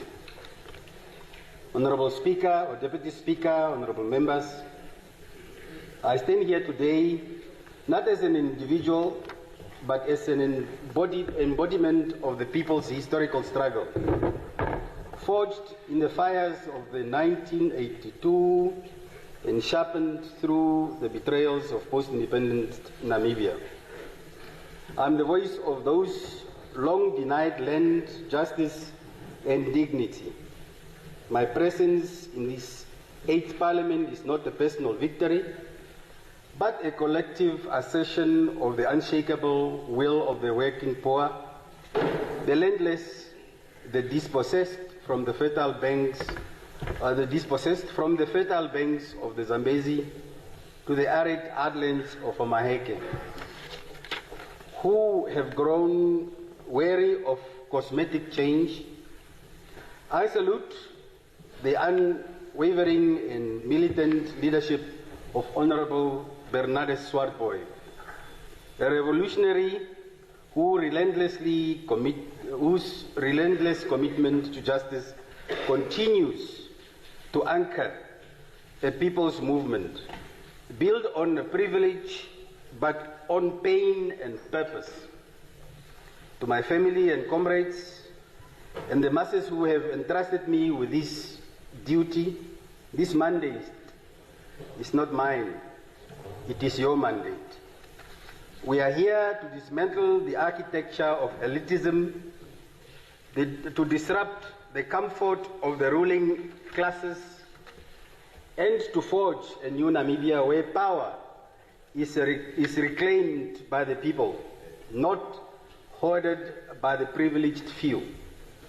Honorable Deputy Speaker, honorable members, the morning of the 21st of March 1990 was meant to be the sunshine or sunrise of authentic liberation, a moment where the oppressed were to reclaim power, dismantle colonial rule, and reconstruct the nation in their image. Yet today, we stand amidst the ruins of a revolution betrayed. 35 years later, the working class remains in chains. The promise of the land restitution is nothing but a broken whisper. And the resettlement program has become a mechanism for patronage, benefiting a politically connected minority, while excluding the majority. The economy is captured, serving the interests of the comprador bourgeoisie, not the people. We are not liberated to become wage slaves in a system that feeds off our labor and rewards the few. The revolution has been hijacked by the very class that thrives on the dispossession of the poor. Neoliberalism, elite capture, and endemic corruption have desegregated the dream of our forebears. This is not freedom. It is a mutation of colonial oppression dressed up in the post-independence colors. True economic emancipation must begin with the abolition of capitalism or capitalist exploitation and the radical redistribution of wealth and power to the people. Honorable Deputy Speaker, honorable members, the scourge of child labor in Namibia lays bare the moral bankruptcy of a government that has abandoned its most vulnerable. Just a few months earlier, in the Orwakana constituency, I met a 14-year-old Absalom from Oshifo, toiling at the Etunda irrigation scheme, not out of choice, but survival, to feed his family. This is not an isolated tragedy. It is the lived reality of thousands of Namibian children robbed of their right to a dignified childhood. Our Constitution, through Article 15, Sub-Article 2, enshrines a child's right to education and protection from economic exploitation. Yet, this constitutional promise is ignored in practice, betrayed by a political elite that has normalized inequality and abandoned the rural child. This is not just policy failure, it is structural evidence, or structural violence rather. A liberation government that presides over such injustice cannot in good conscience claim to govern for the people. This is a betrayal of the revolution and failure of the statehood and an indictment of the ruling class, or on the ruling class. Pardon me. The failures of this government are not accidental. They are calculated acts of omission designed to preserve a decaying status quo for party political expediency. The much touted youth employment programs have been absorbed into a bloated security sector, channeling young people into militarized structures of surveillance rather than economically productive sectors. This is not employment, it is containment. It is a deliberate attempt to pacify the youth, to keep them from organizing against structural poverty, unemployment, and exclusion. What we need are transformative programs that unlock the productive potential of our youth and direct it towards nation building. The state's current approach is exploitative, mobilizing the youth only during elections for votes and discarding them thereafter. This system has, for over 3 decades, served the narrow interest of a few while the majority remain spectators in the land of their birth. This shameful legacy must be broken and replaced with a radical alternative rooted in social justice and dignity. Honorable Deputy Speaker, honorable members, the objective of our struggle was never to exchange white masters for black managers of a capitalist order. It was the reclaim of our sovereignty and build a self-determined, prosperous Namibia. But under the suffocating grip of capitalism, our people still face hunger, landlessness, censorship, political exclusion, and deep economic despair. Despite this, Namibians continue to look to this house with hope. But hope is not enough. The masses can no longer be expected to endure in silence while their lives are battered for luxurious cars, tenders, and political survival. This time for passive hope has ended now with this 8th Parliament, or 7th Parliament. The time has come to uproot the foundations of this oppressive system collectively. We must build a new order, one where the voices of the working class define the national agenda. Honorable Deputy Speaker, honorable members, we do not need to reimagine a new Namibia because our future has already been imagined through the blood, sacrifices, and resistance of those that fought during the liberation struggle. This land was not gifted to us by colonialists, nor will it be defined by the elites. It was forged by the resilience of our ancestors. What we require now is not more elite conferences or political grandstanding. We need a revolutionary shift in priorities. We must apply or amplify the voices of the marginalized, not as tokens, but as the rightful stewards of this land. We must dismantle capitalist economy, or the capitalist economy that continues to serve only a narrow class, and reconstruct it on principles of equity, public ownership, and democratic participation. The time for incrementalism is over. The people must rise as one with purpose and unity to confront and defeat the forces that have kept us in bondages or in bondage. The dream of a just Namibia is not a utopia, or it's not utopian. It is within our reach. This is a moment, this is our moment. This is our revolution, and we must let no force delay its fulfillment. In Windhoek and across other impoverished townships, we see Namibians living in riverbeds, makeshift shelters, exposed to the harsh realities of climate change and economic abandonment. Year after year, they suffer, and year after year, the state responds with photo ops and short-term remedies, such as the recent assessment visits that we saw in a helicopter or through a helicopter. That's short-sightedness. This is not governance, it is a negligence dressed in bureaucracy. A government worth its name must not abandon its people in the mud. We demand not charity, but a sustained, state-led housing and urban transformation plan, Honorable Sakwati Senkwansa. One that provides dignity, not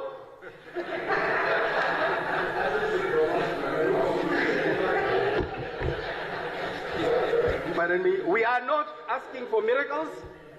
We are demanding that the state fulfills its basic constitutional obligation to its people. While we recognize the agency of the appropriation bill, we must approach this debate not as technocrats obsessed with line items, but as representatives of people caught in grip of hardship. On behalf of my political party, I can unfortunately, in good conscience, not support this budget in its current form. It is a document void of revolutionary intent. It is a budget of complacency, not courage. A budget, until you change that, we will debate further. A budget of control, not change. Until it reflects the interests of the masses, until it prioritizes land reform, food sovereignty, housing, jobs, and education, we shall stand in the principled rejection. Our people deserve more than rhetoric.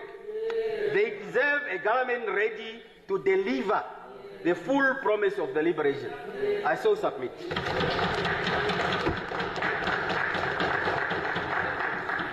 Next is, we just revert back, next is Honorable April, then Honorable Somai. And then we are here. Chief, Deputy Speaker. Just wait, we'll give it in stages. Deputy Speaker, I was next. Chair was next. Come again? I was after him. Mr. Speaker, Honorable Sir. Yeah. The problem with honorables, they don't support others. Honorable members in this distinguished August House, the mic is on. Can you hear me now? They are here, they can hear. They can hear you. Just speak. Your minutes. Fellow countrymen and women out there, I am rising on the strength of Rule 91. But before I get to my prepared speech, Honorable Speaker, it seems like me that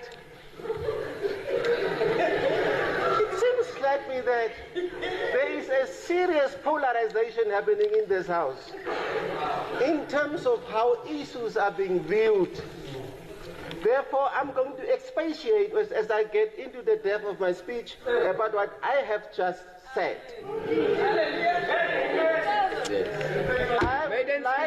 Let us listen. I would like to recognize and congratulate the recently elected as well as appointed leadership as established by the speakers who rose before me to deliver their inaugural speeches in this house. I stand by that, hallelujahs, as it was sung. Yeah, very good.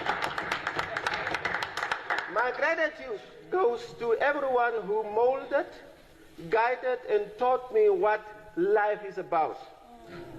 In particular, those who shaped me to be the person I am today. I am a very meek person, but not to be walked over. Very respectful, but very principled. Loving, but not naive. And a servant to everyone here and others out there. I am Solomon Mentos Kuna Lutmanapra. I was proverbially raised by the village. I'm a village boy. Everybody in that village was my mother, my father, my oma, my oba, everything. Therefore, I thank all of them. Except for the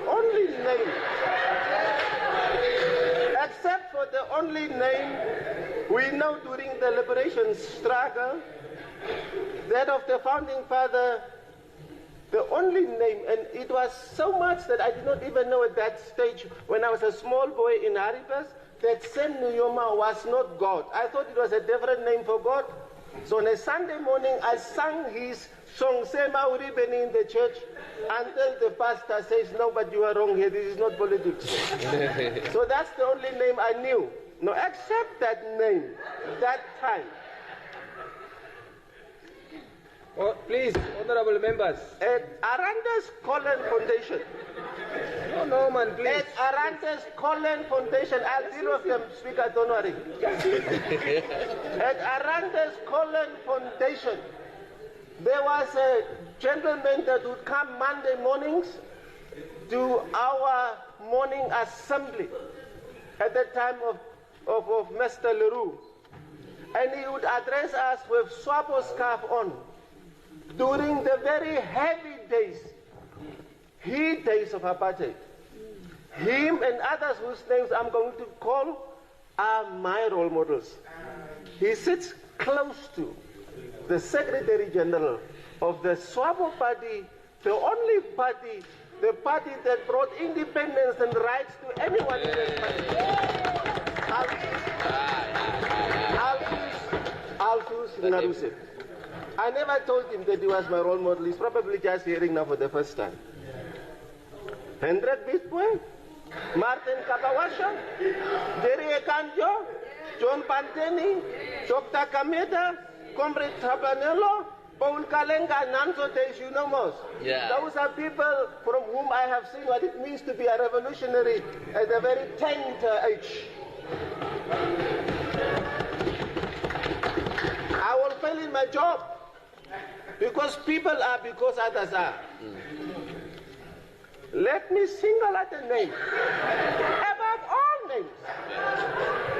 Comrade Dr. H.E. President Hage Geingob. An embodiment of astute intelligence, astute intelligence. A Democrat, provident visionary leader, a politician par excellence, a devoted God-fearing man. I am Mentos Aprilis indebted to him for having given me an opportunity to serve the Namibian people as the governor in the humble Hattab region. I pledge therefore to carry his legacy forward, even though I am cognizant of the fact that I do not fit in his shoes. I am from the south, Mariendal, Gibeon, and New Haribus. I do not want to toot my own horns, but I would like to, because of time, jump some of the staff here and say, I do not have limited access to classroom. I did my part in any classroom, from the basic to the secondary to the university, so I'm fine. I was a teacher, a youth activist, and of course my main job, a pastor. Yes. My job. My job. What I like about this house, Mr. Speaker, Honorable Sir, is the vibrancy, the energy, and in general, the ambience in this house. I deeply am appreciative of the collection of brains and nerves that I see here and that I encounter every day. I should hasten to say, however, there is a charge against the SWAPO party and the government that for the last 35 years, nothing was done. Apparently, nothing was done. But then it seems like people are suffering of some sort of selective amnesia. I don't know. I would like to say, the fact that I appreciate this house, Mr. Speaker, sir, is there is a testimony, because everything starts with education. People on the other side of the aisle, as well as those this side, in the last 35 years, SWAPO and the government has delivered. We have a young professor and educated individuals there. Namibia must change. I'm rushing quickly. You have 7 minutes. Honorable Speaker, I need to also try to give it through to everybody present here and my brothers and sisters out there. I'm also being scaffolded by realities of the past. The reference in point here is the resistance period. If I can imitate or inherit something, I'd like to inherit the resilience and the bravery with which those fathers and mothers said no to the imperialists without favor or something else. That bravery is what I am scaffolded on. As if that was not enough, the founding father and his league. The founding father and his league also tapped from the same bravery. So much so that what was impossible was made possible by them. They did the unbearable. That's bravery. That's resilience. And that's what I want to be during my time here and even after my time here. My perspective about this house, Mr. Speaker, sir, and I want to look a little bit smart, because I said I have no limitations about classrooms. So I need to also code like my other brothers and sisters were doing, but this time around from the Brady codes. My function in this house, my function in life is not to be a politician in parliament. It is to get something done. That's my reason for being in this. In light of the above, I am here to serve in order to get something done. I reckon that we are not here to fix each other, but to fix Namibia. In order to get something done, I believe we are not here to impress each other, but to repress and to eliminate the socio-economic issues that keep this nation besieged. We are not here to outsmart each other, because this is not a popularity contest.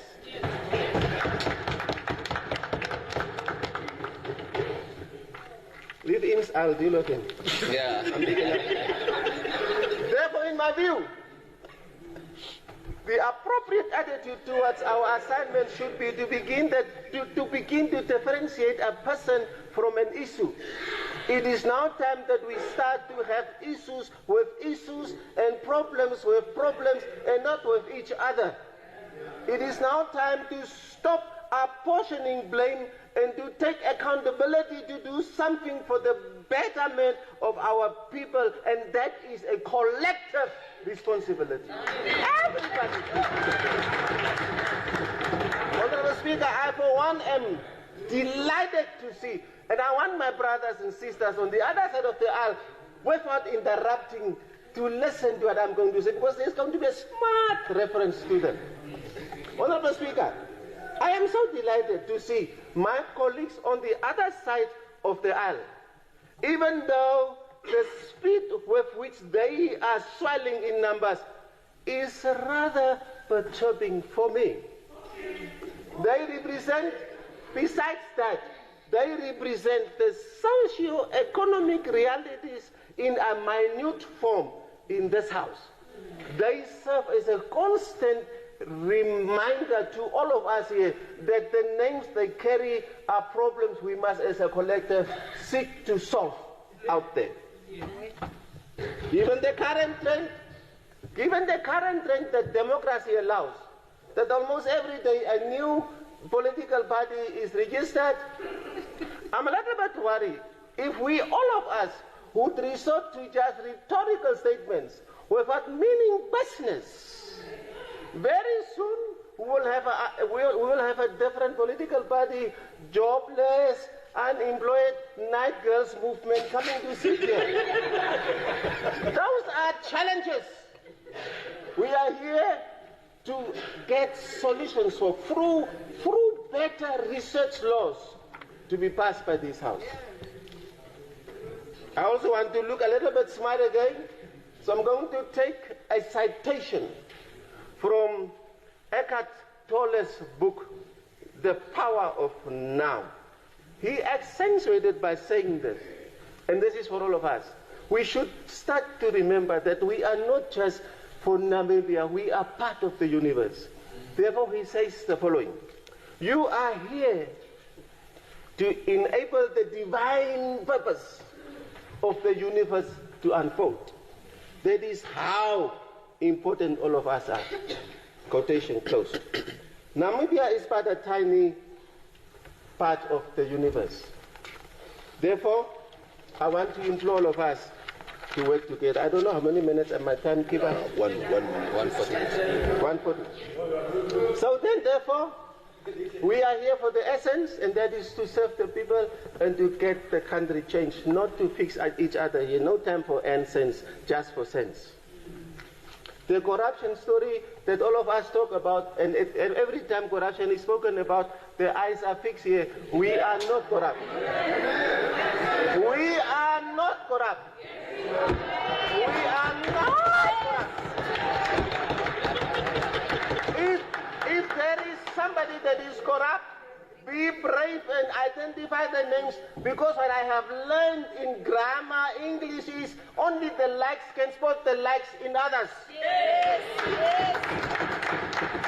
But corruption, all of us can see the scorch and the pain of it. Therefore, let me say this, brothers and sisters, let's empower ICC. Let's empower ICC so that ICC can really do its stuff independently. Business is unusual.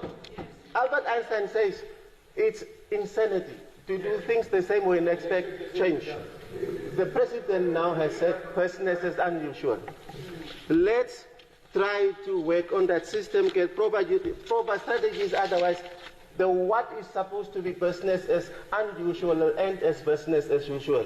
We need to have proper strategies, approaches, and a better monitoring system in order to not just talk, but to deliver. What is cool is not cool. Thank you so much. Justice must be just, and fairness must be fair.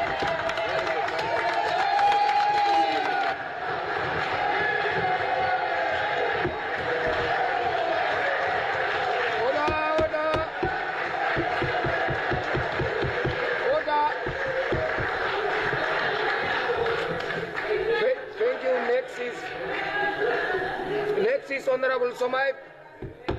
Thank you, honorable members. Thank you. Come on, honorables. Am I not getting a hand of applause?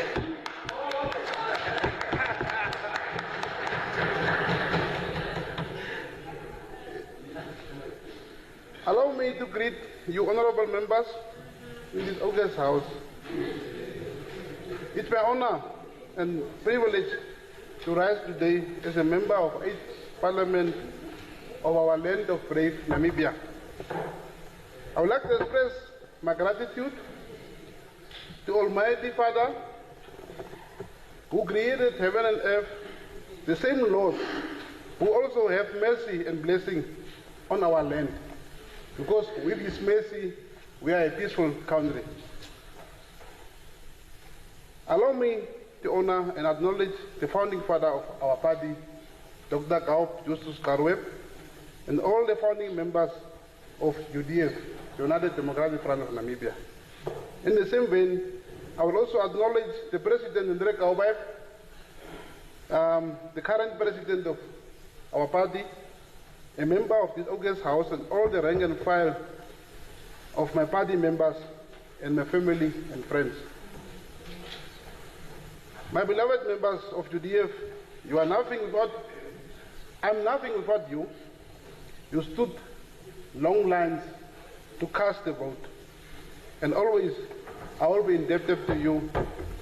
Thank you very much for voting the United Democratic Front of Namibia. My profound gratitude goes to all the caterers, all of you who made it possible for me to be among 96 elected members of this August House. I will fail if I do not recognize our founding father of the nation, late Dr. Sam Neoma, the late President Dr. Hagengop, the former President Puamba, as well as our current President. But I will fail also to recognize our late hero, Samson Emmanuel Cox, who was representing the country in difficult days, assigned after Lusaka Treaty to provide platforms for political parties to campaign. Honorable Speaker, honorable members, this gentleman addressing you now is known as Nico Maulius Usa Somaik, a born child of Aucho during the difficult times of apartheid regime. Aucho was one of towns which people felt brutality of apartheid. We were not allowed to eat white bread. We were only allowed to shop from the windows. Our freedom was only with pass systems. And our nickname was Kafes. And we honored them as Bore of pass. Not Clean bus and fraud bus. Honorable Speakers, honorable members, this individual standing here got matured in Kameyap.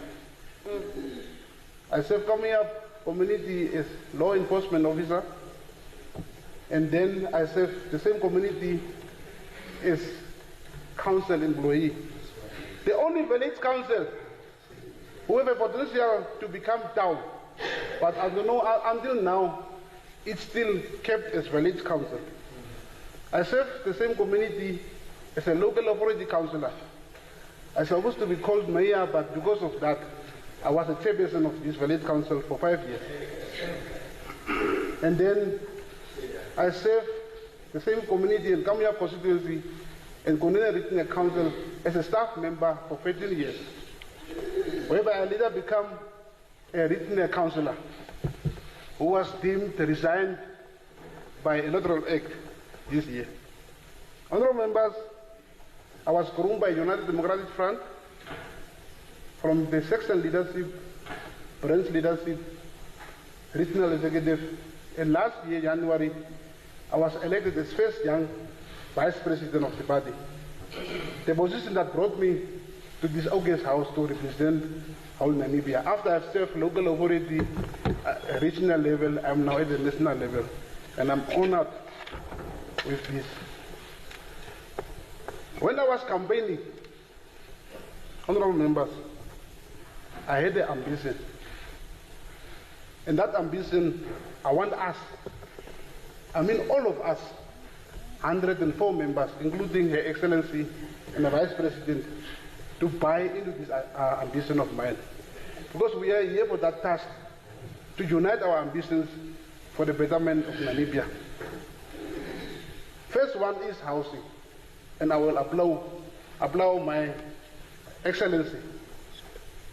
In her contract, she has indicated that per year she will build 10,000 houses. And that's also my ambition. For us to change these informal settlements at least into better houses. Honorable members, every day I'm commuting from Ogahangia to Windhoek. Every day I'm passing the wall constructed, almost 6 kilometers, with expensive bricks from UIS, double standard bricks. And my question is, behind this wall, we are having corrugated houses. Iron sheets. And my meaning is, what was so difficult to take those bricks and build houses and at least put the fence this side? Yes. But people are staying in sing houses and we have built a wall somewhere in the field. Was this for intention to balloon the tender to benefit the individuals? Or was there not a coordinated development or agreement between OMAS? But it's so sad. You are staying in the sing houses, and every afternoon, if I go back, people are sitting on that wall, showing us we have been discriminated. And I want Honorable Samkwaza to go into this. What was wrong? This wrong planning, and brief us about this. Honorable members, in my ambition, as I'm having a massive experience in regional and local development, local authorities are running out of land. And I'm requesting for us at least to expand these local authorities with 20 kilometers radius, because we are squeezed while we are having an open land. Let's negotiate with surrounding commercial farmers at least to expand these local authority boundaries. Dear members, while I'm still at housing, allow me to express my pain on the government employees housing scheme. The government have provided housing subsidy amounting 420,000 to employees on grades 15 and 14. But sadly, no bank institution is willing to provide employees this grade segment housing scheme. You have a housing allowance, but you cannot even afford. And it's same with us sitting in this August house. We are renting around, running around. Apparently we are having a housing scheme, but we cannot even afford to buy a 2-bedroom house with that housing scheme. So let's look into these issues. And I don't know why government enforce the different benefits to government employees that they cannot even use to procure the houses for them. And the sad reality is we rely on NHE at least to provide low-costing houses for our Namibians. But even though they are having a framework in place to buy a house from NHE, is massively expensive. It's high time for us to reinvest in local authorities for them to build houses for their own residents, instead of having built houses through the middlemen. That's where we are failing. Honorable members, we spoke about loans from government employees, from cash loans and whatever institutions. Why don't we at least allow a government employee, tax-free, to benefit from his pension investment? Allow the person to get a loan, a certain amount from his pension, because that is personal investment, for him to utilize for the purpose that is essential to them. On the natural resources, I commend Honorable Ifede for his call to revisit mining energy policies. And it's also another thing. Exclusive prospective license, we call EPLs, are not benefiting the locals in the area. It's on the names of individuals that never know where is Dongres, how does it look like, but he is the EPL holder, license holder. So let's develop the policies that can benefit people from ancestral lands, for them at least to feel that prideness, to be called Namibians. Our cries from the Orendama in which must no longer fall on deaf ears. As parliamentarians, we must ensure that Namibians are not spectators, but stakeholders in the exploitation of our natural resources.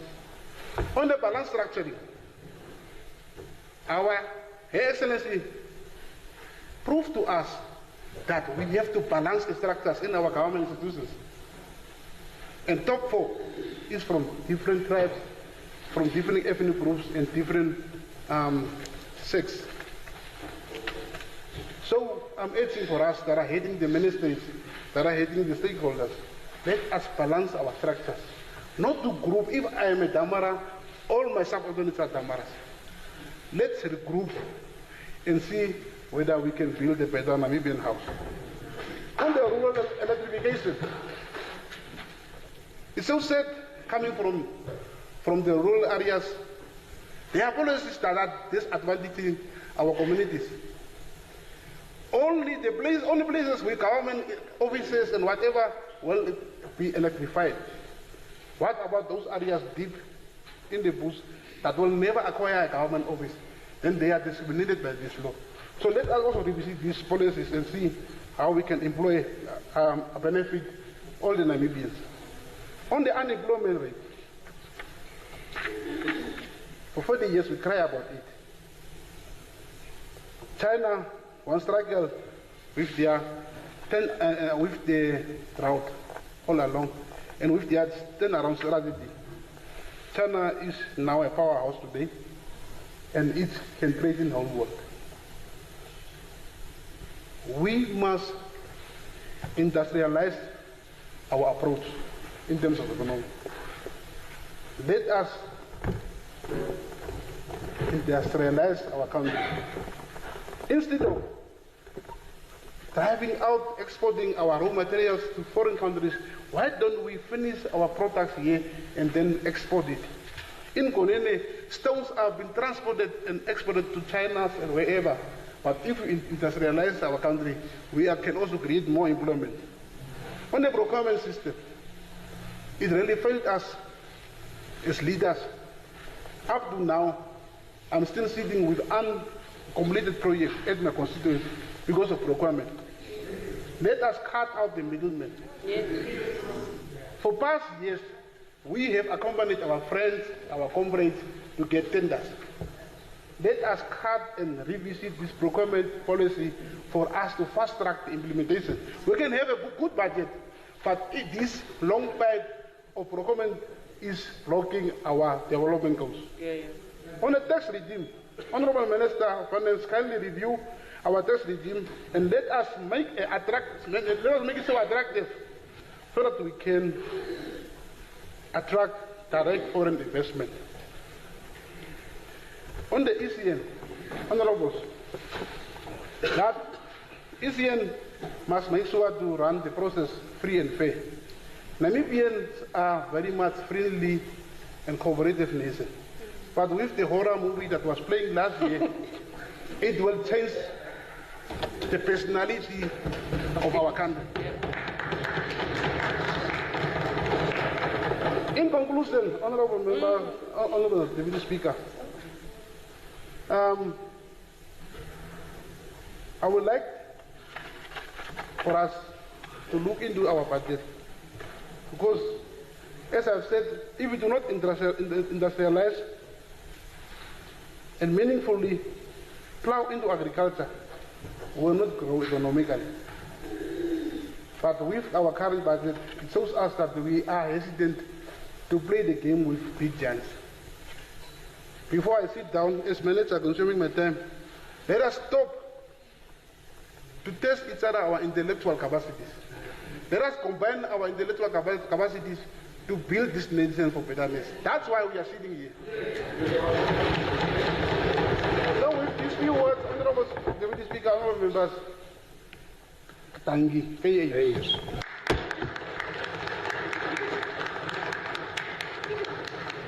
Next is Honorable, no, it's Honorable Chair, then we go. Thank you.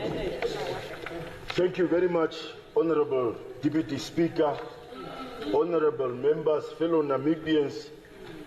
I, Marius Sikunawa Tioleni Shea, rise today deeply humbled and immensely honored to deliver my maiden speech in accordance with Part 4, Rule 91 of the Standing Rules and Orders of this August House. On the 20th of March 2025, I walked into this chamber for the first time as a member of Parliament, drawing strength, inspiration, and courage from the giants who walked before me. These corridors echoed with the voices of our founding fathers and mothers, the visionaries who laid the foundation of our republic. Their legacy is not only one of liberation, but one of obligation, a deep responsibility to now liberate our people economically. I pay my deepest respects to the pillars of our republic, the founding father, His Excellency Dr. Sam Shafishuna Nujoma, who taught us to fight for our land and our dignity. The second president, His Excellency Dr. Hifike Punye Lucas Pohamba, whose calm strength nurtured peace and nation building. The third president, His Excellency Dr. Hage Godfrey Kengo, my mentor, a scholar and a true nation builder, a visionary who saw potential where others saw inexperience. At 28, he entrusted me to serve as governor of Kunene region. Your faith in me lives on, President Kengo, and wherever you are, I hope I make you proud. The fourth president, His Excellency Dr. Nangolo Mbumba, whose dedication to duty and continuity of service reminds us of that loyalty to country must always surpass personal ambition. And our fifth and incumbent president, Her Excellency Dr. Netumbo Nandi-Ndaitwah, the first woman to ascend to the highest office in our land. Madam President, your rise is a testament to every Namibian child that her dreams are valid. I pledge to you, Your Excellency, and our cabinet, my commitment and support towards the full implementation of your vision and the SWAPO Party manifesto and the development agenda for a greater Namibia. Honorable Deputy Speaker, I stand here as a proud Namibian child, shaped by Namibia's past, driven by the promise of its future. Born in the dusty streets of Ocho, to the union of my late father, Thomas Adam Shea, and my mother, Cornelia Mwasheka Nkali Shea. I'm a product of sacrifice, service, and unwavering belief in the Namibian dream. My father, a hotel worker turned businessman, local councillor, and a regional councillor, embodied the very essence of the Namibian spirit: resilience, hard work, and community service. My mother, Meme Cornelia Shea, a retired nurse, continues to be the pillar of our family and my campus. To the Nkali, Shea, and Katumbo, my external, maternal, and paternal family, thank you for grooming and shaping and providing for me. I'm grateful and indebted to the church that nurtured me, including this pastor who's sitting here, the schools that taught me, the communities that raised me, the SWAPO Party that afforded me many platforms, the people of Kunene who entrusted me with the leadership as the mayor of Ocho and later as the regional governor. And now I thank SWAPO Party and the Namibian people for placing their trust in me as a member of the 8th Parliament. Honorable members, I'm not here by accident. I'm here because many leaders before me created a pathway.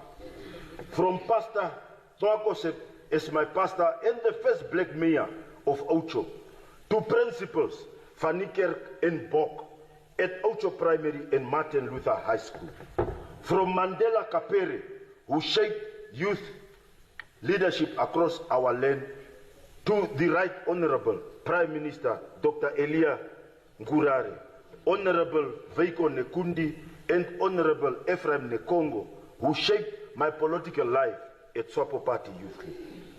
To President Kengo, who entrusted me with the governorship of one of the most complex regions in this country. Everybody can be great because everybody can serve. Martin Luther King once said. My leadership was groomed in the church, tested in classroom, and refined through service.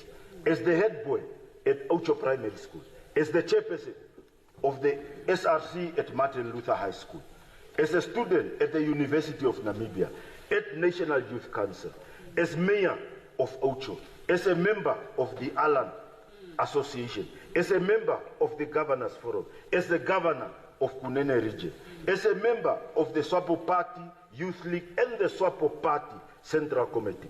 These roles were not positions. They were platforms to listen. These roles were not positions. These were platforms to listen, learn, lead, and most importantly, to serve. I bring to this house the voices of the people of Namibia at all spheres of society, who dream of a better life, and of citizens who believe Parliament must not only debate but deliver. Honorable Deputy Speaker, as we enter this new parliamentary term, Namibia stands at crossroads. We are a youthful nation with boundless potential, but the dreams of our people are weighed down by economic inequality, unemployment, underdevelopment in most regions, and slow service delivery. The challenges are real, but they are not insurmountable. We are the 8th Parliament. We must be the Parliament that shifts from speeches to solutions.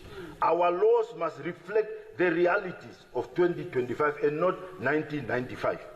Our oversight must be meaningful, and our budget must translate into dignity for the ordinary Namibian. We must be a Parliament of economic emancipation. I congratulate Honorable Erika Shafuta, Minister of Finance, for an inclusive budget that seeks to address these realities. I'm looking forward to meaningfully contribute to the debates of the respective votes. Honorable Deputy Speaker, in line with the 2023 Population and Housing and Labour Reports, as released by the Namibia Statistics Agency in 2024 and 2025 respectively, I believe our people expect 3 things from all of us here. 1, to be their voice, to speak truth to power and to represent their lived realities. 2, to craft responsive laws that address poverty, land, housing, education, and economic participation. 3, to build consensus across aisles, because hunger does not wear a party color and unemployment does not vote in one direction. We need to urgently address the following: a clear funding model for all 57 local authorities, starting with a minimum of 10 million per annum to enable administrative and capital development. The accelerated formalization of informal settlement through tested programs like Sheikh Dwellers Federation and Build Together, implemented with community participation and without middlemen. Legislation to ensure every Namibian first-time buyer must get service land for free or minimal cost in all 57 local authorities. Legislation to ensure every Namibian house is electrified, just like we have that says where there are schools and clinics, there must be electricity. We must say where there is a Namibian in that house, it must have electricity connected. I speak this, Deputy Speaker, with experience, because where I come from, we have a lot of rural clinics and hospitals, where the lines are passing through people's houses to take to state buildings. We must reverse that with a legislation that says every Namibian house must be electrified.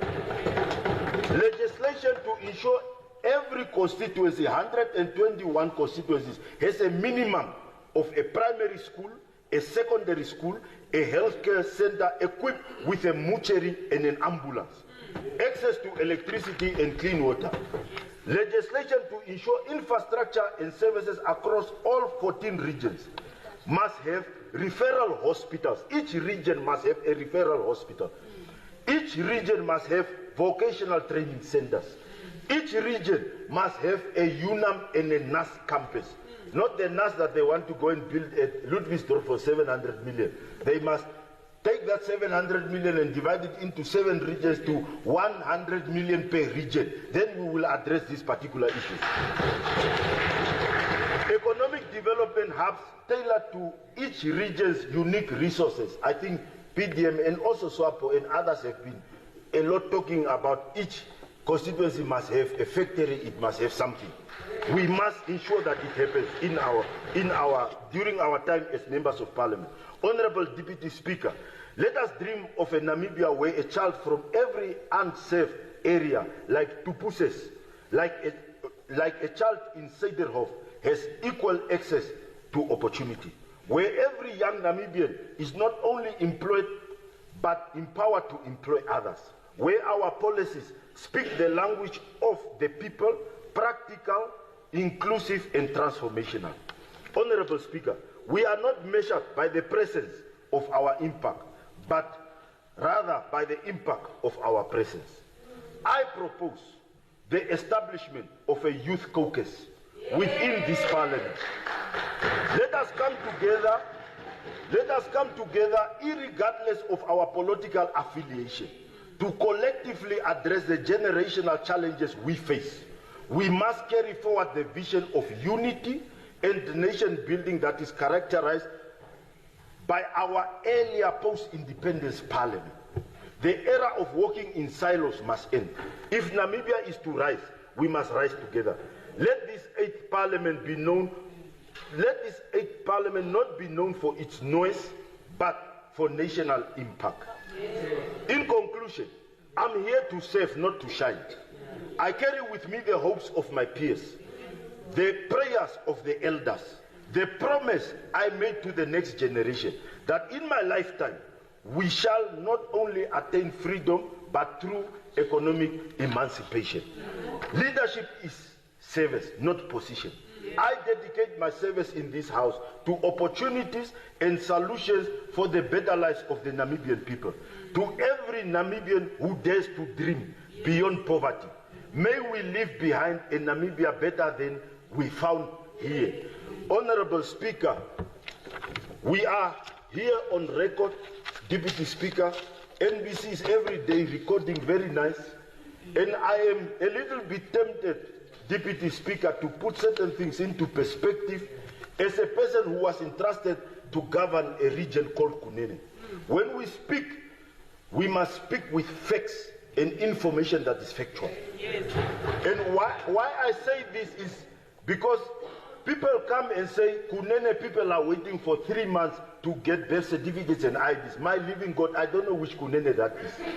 Because the Kunene where I come from, the Kunene where I was governing, I slept in the bushes together with officials, and we were issuing, even in the most remote areas, we were issuing national documents at the spot. Yes.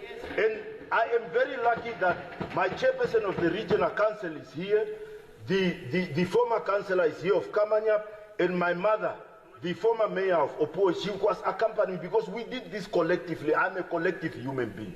Yes. So we must, when we talk of Kunene in this 8th parliament, talk with facts, because I will respond to things that are not factual. That does not say...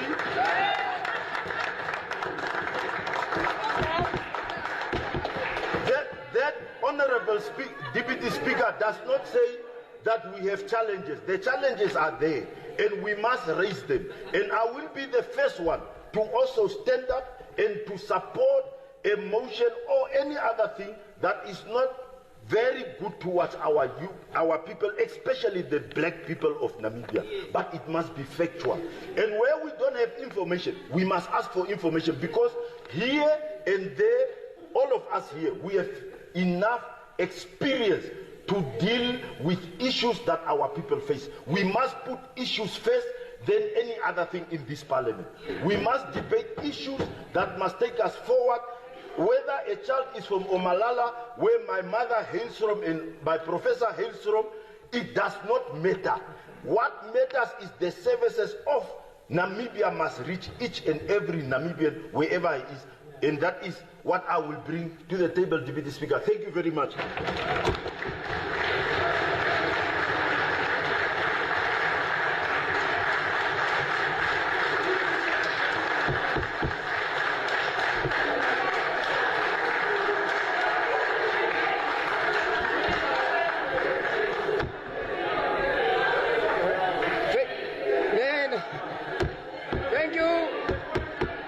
Thank you, honorable members.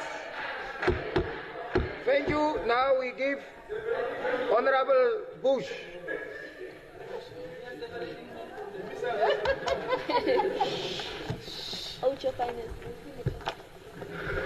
Mark 15. Honorable Deputy Speaker, honorable members, today I rise before this august House not only as a parliamentarian, but as a testament to time, to tenacity, and to transformation. With humility cradled in one hand and pride in the other, I deliver my first words in this chamber, in the sacred halls of Namibia's democracy. Nearly 2 decades ago, a much younger Sharonese was right here. Not yet a member of parliament, but a child with a voice, a dreamer, a speaker of the Children's Parliament in 2005. That circle has come full. A 360-degree arc of faith, vision, and grit.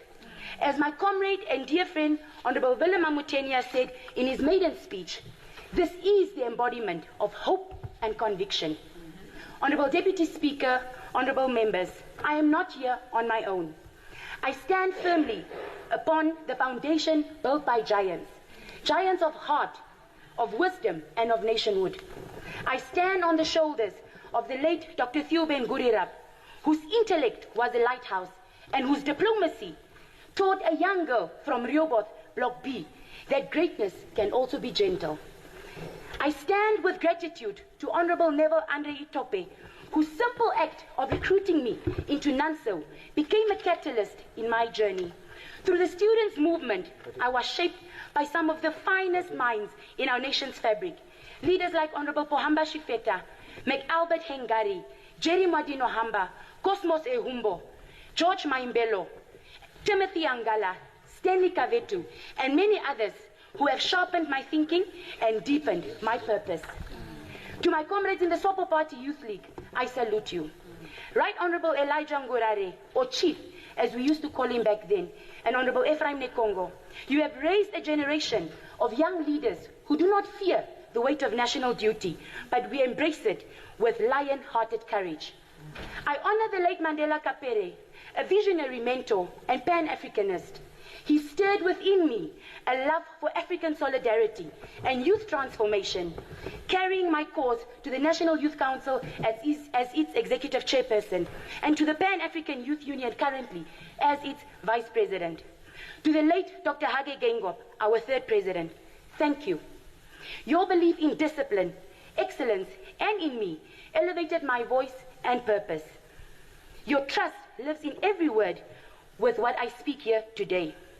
And to the trailblazing women, those who cracked glass ceilings so we may walk freely, Kate Shepherd, Ellen Johnson Sirleaf, Dr. Netumbo Nandi Ndaitwa, thank you for walking the journey so we can too. Above all, I stand on the enduring spirit of the Namibian people. You, the dreamers, the doers, and the defenders of our democracy. Through the ruling party, Sopo Party, you have entrusted me with this sacred duty. I carry it with solemnity, fierce love, and unwavering commitment to people-centered and compassionate leadership. Honorable Deputy Speaker, honorable members, my journey tells a story that we must all remember. The power of a dream is still the most radical tool of transformation we own. George Bernard Shaw once said, don't just look at the world and ask why. Dare to imagine the unseen and ask yourself, why not? It is our collective duty as representatives of the people to dream responsibly, legislate courageously, and govern with empathy, to build in Namibia where the impossible becomes inevitable. Honourable Deputy Speaker, honourable members of Parliament, on the appropriation bill, I extend my sincere congratulations to Honourable Minister Erica Shafuda and her visionary team. The 2025-2026 appropriation bill is not just but numbers on a page. It is a manifesto of progress. It lays the tracks for infrastructure, cultural revitalization, and entrepreneurship and economic justice. I welcome the support for livestock farmers through the Equalization Fund and the revitalized affirmative action loan schemes. Honourable Deputy Speaker, honourable members, food security is sovereignty, and Namibia must grow what she eats and support those who make it possible. I am deeply encouraged by the bill's investment in our youth. Doubling youth-related funding is not a favour, Honourable Deputy Speaker. It is a long overdue commitment. From the National Youth Council to the National Youth Service, we see a serious response to the cries and creativity of our young. The allocation for sports, some 450 million in total, signals that we understand sport not only as play, but as a profession, platform, and pride. From new stadiums to grassroots leagues, we are on course to build dreams into discipline. The 780 million investment into healthcare infrastructure is not only just a budget line, it is a pledge. Our people deserve hospitals that heal, not halls that crowd. Let us now clear the red tape that blocks medicine from shelves and ensure policy that works for the people, not against them. The appropriation bill carries the potential to transform lives if we dare to steward it well. I'm reminded of Lyndon B. Johnson's words, who said, "For every generation, there is a destiny. For some, history decides. For us, we must choose." The crossroads is here. The choice is ours. Will we shape a Namibia that is inclusive, equitable, and united in prosperity, or will we allow history to choose for us? Honourable Deputy Speaker, honourable members, on a personal note, I have to say, I honour the woman who was my first teacher, my late grandmother, Hildegard Poppy Losper. She woke me up at 5 a.m. every morning with a Bible in the hand, faith in her heart, teaching me that truth is just not read, it is lived. To my mother, Cheryl Bush, your strength is my compass. Your prayers have paved every path that I've walked. To my uncles Marius and Cecil, thank you for being the village that raised my brother and I, Granton. To my sons Cairo and Caleb, who are 7 and 6 years old respectively, you are my purpose. You are my fight. I am here to craft a Namibia for you that does not just promise, but a Namibia that delivers. The revolution will be televised, Cairo and Caleb, and we will be the ones filming it. As I close, Theodore Roosevelt once said in 1910, "The credit belongs to the man in the arena." Today I step into the arena with dust on my face, purpose in my heart, and ready to dare greatly for Namibia. Let us all be such men and women in our own arenas, in our own ways, builders of a Namibia that we all believe in. I support this appropriation bill, Honourable Deputy Speaker, honourable members. May its vision take flight, and may we never lose sight of those who entrusted us to carry it. I thank you.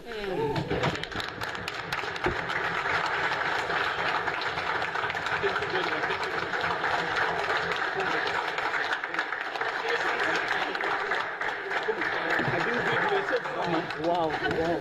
It looks like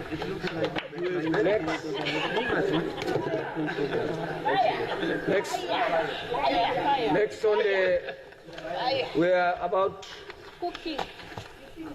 okay, half an hour to go, more or less. I'll maybe call upon Honorable James Herikwa.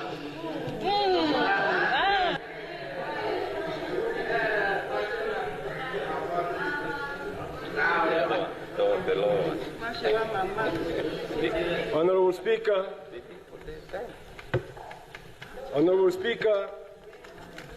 of the House, the Honourable Deputy Speaker, Honourable Speaker in absentia, Deputy Speaker, the Honourable Chief Whip of the Government, the Secretary General of the Mighty Swabo Party, the Deputy Chief Whip of our Mighty Swabo Party, all members present here, the Right Honourable Prime Minister, and indeed, my dear brother Ims Nashinge, former Swabo Party member, now the leader of the official opposition in this August House.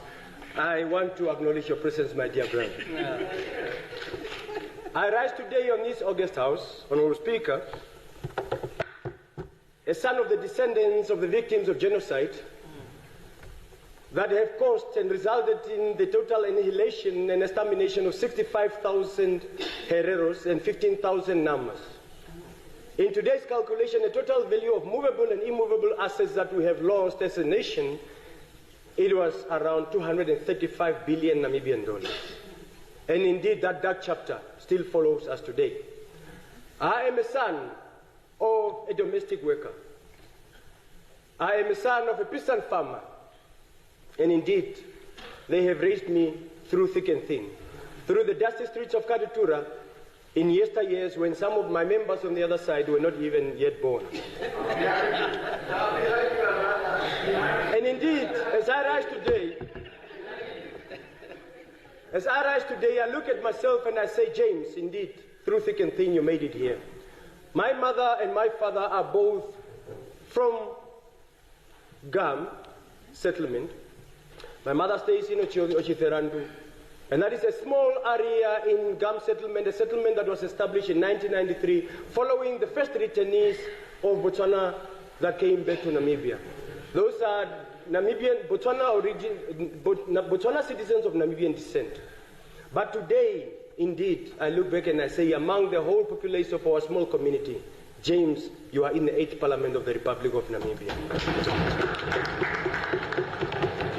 The inclusivity of our leadership model as far as the Mighty Swabo Party is concerned, the grooming, the molding, have even propelled me to higher grounds to say that stand your ground and be ready to take the bull by its horn. I stand here today looking back at the historical dealings of our country. Namibia at independence have inherited a skewed land ownership model. An ownership model in which my dear brothers that I put through on the other side have led to what we are experiencing today. But I'm guided by the spirit of none other than those forebears that walked before us. Those forebears that shaped who we are and who we are today. The likes of Samuel Maharero, the likes of Hendrik Witbooi, Kahime Mwa Guvauva, Nicodemus Kambaha Hida, Ipumbu ya Shilongo, Mandumu ya Demfayo, and many others, who have forgiven their youthfulness for nothing else but the total liberation of Namibia by standing in resistance of the colonial forces that wanted to conquer the Republic of Namibia, by then a free and independent Southwest Africa. Indeed, that very spirit is carried forward by our forebears, with the leadership of the founding father, His Excellency President Sam Shafishuna Nujoma, may his soul rest in eternal peace, who led the revolution of this country and launched a critical struggle that was 43 fronts. That is a political front, the political front, military front, and indeed, finally, the diplomatic front. It has given birth to the Republic of Namibia on the 21st of March, 1990. We sit here in a free and independent Namibia after 35 years, and we are sharing a platform that is an opportunity for us to shape the Republic of Namibia in its rightful trajectory towards nothing else but the total liberation and prosperity of the Namibian child. And in doing so, the Swabo Party, in its manifesto of 1989, already declared land as a critical component that we need to deal with. In its first land conference of 1991, indeed, commercial land was declared an issue that needs attention. In the implementation of the Commercial Land Reform Act, Act number 5 of 1996, read together with the National Resettlement Policy of 2001, indeed, a lot of work has to be done.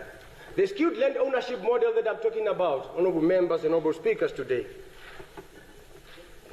guided, Deputy Speaker, guided by Proverbs 31, verse 8 to 9, that says, indeed, can I get an amen on that one? Speak up for those who cannot talk for themselves, and for the right of the destitute. And the same Proverb 9 says, verse 9, speak up and judge fairly, defend the rights of the poor and the needy. I am guided by that very proverb. And I would like to read that very proverb with another one of 1 Peter chapter 5, verse 2 to 3. And it says, that says, be the shepherds of God's flock that is under your care and watch over it. What you're doing with that is that it is guiding you that as a people that you are seated here, do not try to be hallucinative, do not try to be false in narrating the reality. We are dealing with economic issues that you are telling us that nothing is happening in this country for 35 years. Yet none of you is talking about the skewed land ownership that we have inherited. Junius Kanjenge gives us a report and he says, 36.7 million hectares of land is still in the hands of the previously advantaged members of our society. It is because yourselves as a people and as a nation, we need to be united and again fight against that very injustice. An injustice where the land ownership was never given back to its rightful people. We need to deal with that issue. Minister of Agriculture, Honorable Hengari, will be bringing what you call a land bill. In that land bill, a clause will be coming that is going to deal with issues of expropriation. And we require you as our brothers to be in support of that. For indeed, we need to readdress this injustice. We don't have to be in bed with the colonizers and pretend that the economy is skewed because of our dealings.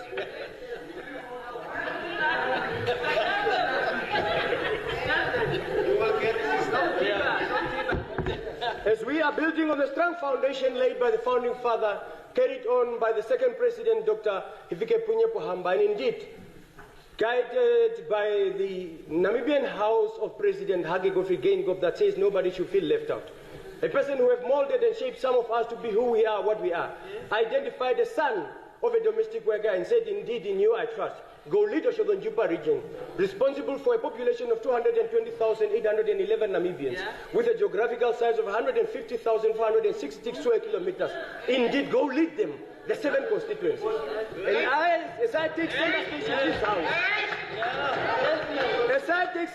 in this house, the Republic of Namibia, with a population of 3,022,403 Namibians, with a geographical size of 842,292 square kilometers. I am going to be doing nothing else but to carry the mantra of ensuring that Namibia's trajectory is reshaped towards prosperity for all. Our president, Menetumbo Nandi Ndaitwah, ordained and of course given that very responsibility by the Almighty God, for indeed every leadership sits and comes from God. She says, I want to lead the Republic of Namibia through one, unity in diversity, natural resource beneficiation, and nothing else, youth empowerment for sustainable development. It is a noble cause. Ambanda will never drink what I'm not like you. It is a noble cause. Indeed, that requires all of us to be taking the center stage and say, let us move away from grandstanding. Let us move away from Twitter community grandstanding, popularity stands, for there is no paparazzi here. Let us deal with issues of commonality, socio-economic challenges that we are facing. Because the SWAPO party in its manifesto and implementation plan acknowledges the challenges that we are facing. What are those challenges? Housing, unemployment, poverty, landlessness, all these things are being recognized and acknowledged. But indeed, through the principles of accountability as agreed upon, my dear brothers, accountability is not a one-way traffic, but it's a two-way traffic. It is high time that all political parties, the money that you get as proceeds from this August House, you need to account. Tell us also what you use this money for, in whose account does it go?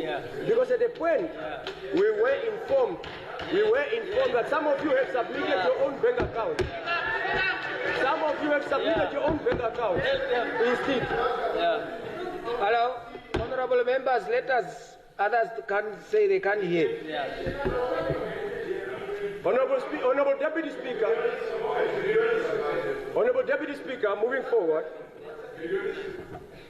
the exorbitant land pricing is a cause of concern in the Republic of Namibia. Today, commercial farms go to the extent of even costing 100 million. And what is worrisome, some of this is even advertised in foreign currency, especially euros and pounds. The question that I always ask myself, who is the target customer?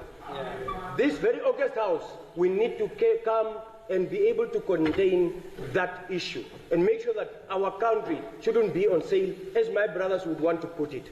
We should contain the land issue and make sure that indeed we address these challenges. The land bill. There is a need for us to invest strongly in the small-scale farmers where in the areas of Oshodonjupas, eastern part of it, there is around 2 million hectares of land that is virgin land. We need to reticulate water from our strong aquifers that are in Ngongoro and Koblenz and make sure that this water will create what you call small-scale farms measuring 2,500. We are able to unlock that and give around 300 small-scale farms in that area. And I need your support and for us to work together in this August House. For it is not about grandstanding, but it is about objectivity towards national discourse. I want to address myself, Honorable Deputy Speaker, to the meat industry. Today we are fighting the battle of the livestock sector and meat industry. There are around 3 export standard abattoirs in our country. And that is Meatco, Beefco, and Brucaros, and of course we are seeing the 4th one coming, which is Savannah Beef. Competition is a good thing, but competition shouldn't come at the expense of killing an institution like Meatco that carries a national mandate. Meatco need to be protected through thick and thin, and as a result, we recommend strongly that indeed a turnaround strategy will be put in place. Let us support our cause towards Meatco and ensure that it carries that national mandate, but a turnaround strategy is needed. And indeed, the communal land issue. It is worrisome for us that indeed our communal land has no value. Whatever property that you construct on communal land has no value. We need to move into a space where we make our communal land to become bankable, where properties that you put on them can be admitted as a collateral at the banking institution for us to address the issue of income inequality. The National Defence Force. Indeed, we need to capitalize on that and actually strengthen our capacity as far as Defence Force is concerned. I want to thank the Honourable Minister of Finance. The Honourable Minister of Finance on your transition budget that you have crafted. The short period of time that you actually took office and you managed to come up with this budget. A budget of 106 billion Namibian dollars. That is to indicate that indeed you are a forward-looking minister in a forward-looking and progressive cabinet under our capable leadership of the President. Our budget is pro-social because 45% of it is directed towards social programs. 19% of it is directed towards defense. And indeed, that is to indicate that we are on a move towards ensuring that we close our gaps of social architecture. I am about to conclude. Let us not sit here and conclude and think that indeed in the Republic of Namibia nothing is done, as I am hearing from my other side. After 35 good years, Namibia has been rated as the country with the best roads infrastructure for 5 consecutive years. A total today. Secondly, our health infrastructure have actually evolved, and today we have a resilient system. Post-COVID, Namibia is in a system where we say universal healthcare is going to be entrenched in us. Allow us to speak, Comrade Eames. You were a member of the Swabo Party. Today you are sitting there. Honorable Mukanda, you were a member of the Swabo Party. Today you are sitting there.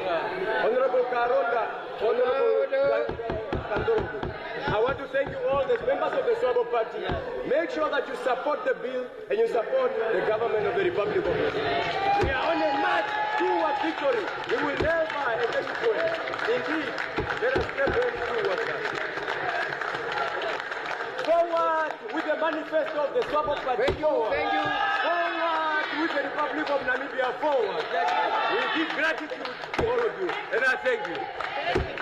Thank you. Thank you. Thank you. Thank you. Thank you, honorable members. Please, I said in the beginning, the speaker's job is just to guide. Your reflection when the speaker comes in is because of you. It takes two to tango. The good speeches, the good whatever, must be lived and be seen by others. The tolerance, the cohesion that you are seeking for others must emanate from here. So on that score, please let us listen to each other we don't look the same, we don't need to look the same, but we are provided by Kalunga, by the Almighty, to preside over the others who have entrusted upon us. It's a noble responsibility. But I'm saying whatever we do here must reflect the cohesion that you want. Yeah. Thank you very much, Honorable Ims Emmanuel Wiseman.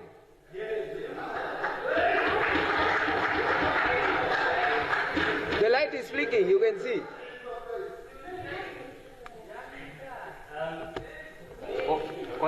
Honorable. Just wait for the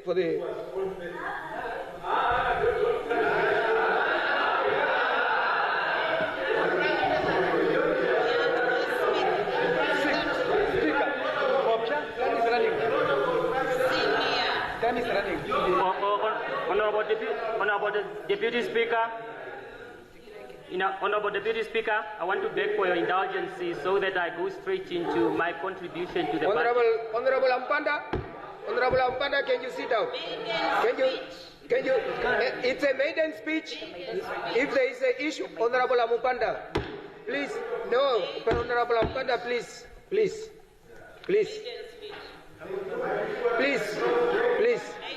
I'm saying I've given the floor to Honorable Wiseman Emmanuel to give his maiden speech. If the light was on, and here it's here, but the light was on. Okay, I think the presiding.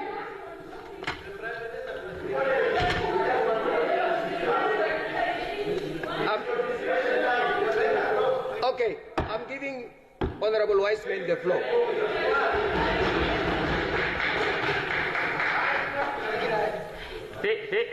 Thank you very much, Honorable Deputy Speaker. Honorable Deputy Speaker, I'm not too sure whether I am a subject of Rule 91, Sub-Rule 1. For the very first word, or second word rather, under that rule, I would like to believe it does exempt me. I want to beg for indulgence so that I go straight into my contribution to the budget.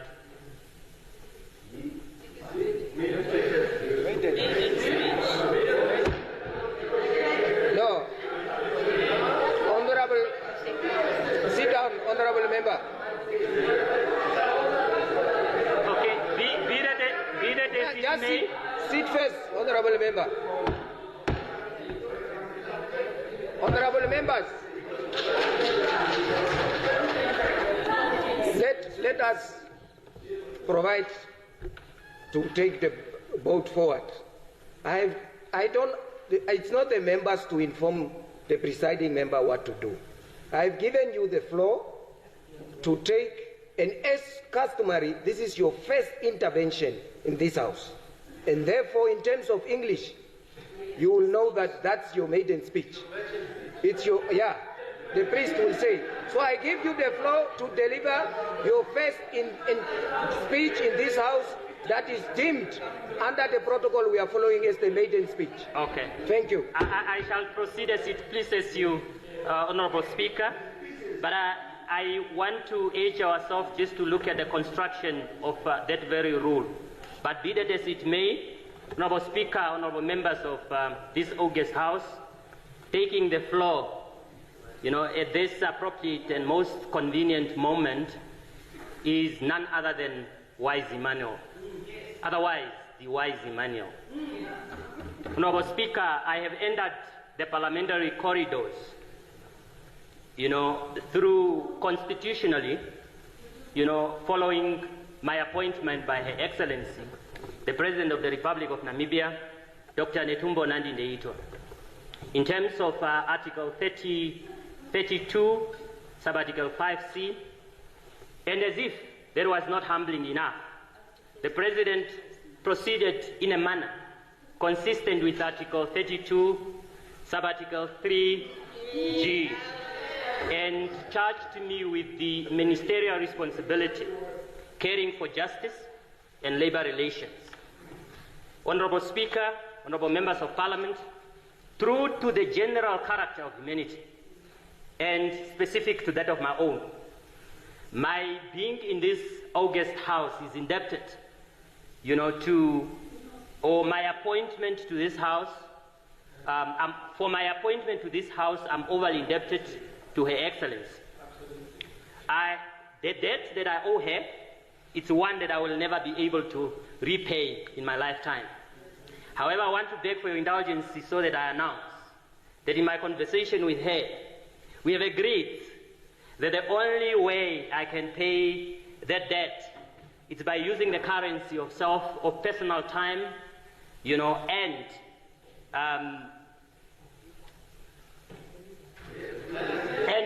and delivery of genuine service to the citizens of this country. Honorable Speaker, I want to indicate that we have a responsibility, we have a moral duty, we have a constitutional duty as we sit in this august house. Honorable Speaker, honorable members of Parliament, echoing through the ceilings of this Parliament is a voice of an interdisciplinary student, having read law, economics, management strategy, leadership, governance, and presently pursuing, a PhD in IT law with the University of Wits in South Africa. Honorable Speaker, I have traded in a number of professions, and I have started off as a regional development planner under the Commerce Regional Council. I moved on to the University of Namibia, being the head of student leadership development and support services, during which I have spearheaded, several programs, that unleashed the talents of young students then and helped them to transform into the useful, relevant, and responsible citizens that they are today. A smile is coming from the professor, a conversation that everyone is quite familiar with. Honorable Speaker, I then moved to the School of Medicine. I was the founding and the pioneering head of the campus administration at the School of Medicine, having pioneered the establishment of that school from the administrative management, to administrative management of processes, toward what it is today. The School of Medicine, in the form that it stands, carry the signature of the wise Emmanuel. Honorable Speaker, I then moved to the Namibia Student Financial Assistance Fund until recently, where I held the position of Executive Governance, Legal Services and Company Secretarial. I am quite rounded insofar as issues of leadership, issues of law, issues of reform is concerned. I have served in a number of boards and read a number of reform, as I have indicated. I read the reform at the then repealed Tender Board of Namibia that translated into the creation of the present Central Procurement Board. It's enabling legislation. I served as a member of the Council of Namibia Qualification Authority. I served in the University Council, and I served as a member of the Public Central Procurement Review Panel until quite recently. Honorable Speaker, echoing through the ceilings of this Parliament is a rural boy born to Adelheid Neliwa, a lady of an Oshindonga origin, fathered into Nkamba Washalongo clan, and to Emmanuel Kotokeni Simeon, a descent of a lady, of a prince from Mombaja Traditional Authority, who during the early resistance between the Wambaja and the colonial forces fled to Ondonga in hope that she would survive, so that she can continue growing the lineage, of the kingdom of Oshimbaji. She then went and seek refuge under the kingdom of Kambonde Kambingana, who was at Orukonda at the time, while the brother was at Oshitambi in the eastern Ondonga. So I have lived poverty, I have lived homelessness, and I have lived,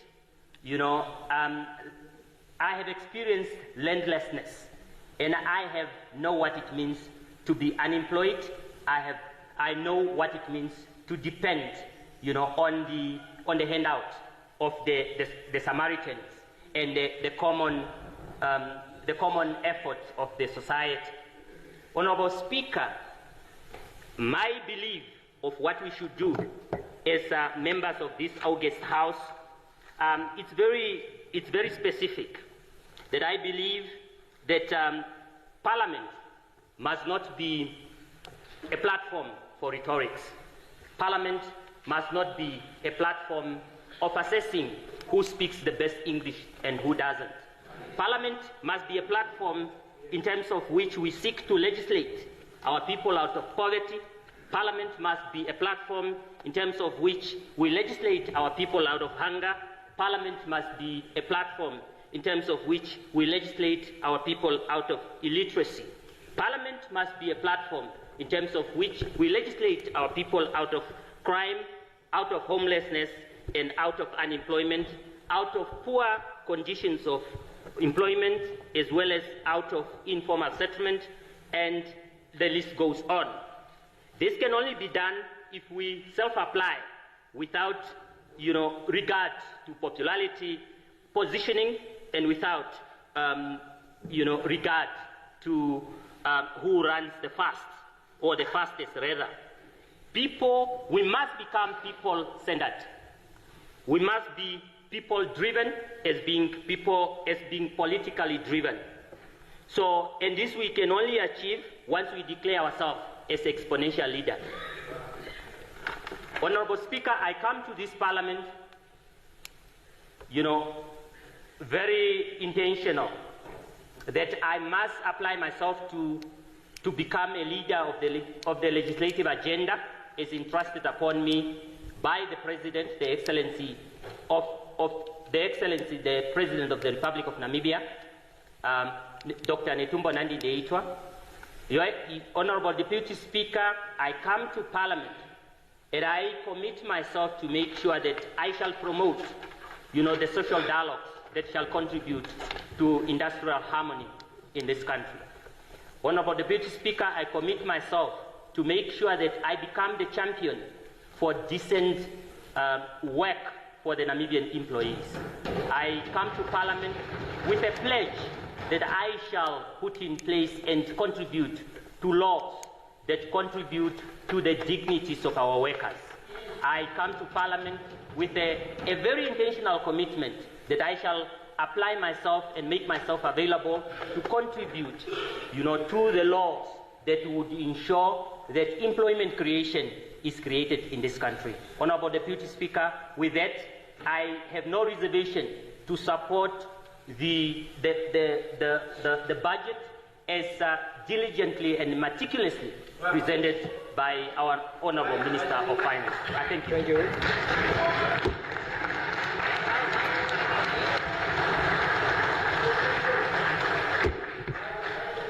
It's now. Thank you very much. The next speaker will be the Right Honorable Prime Minister of our Republic.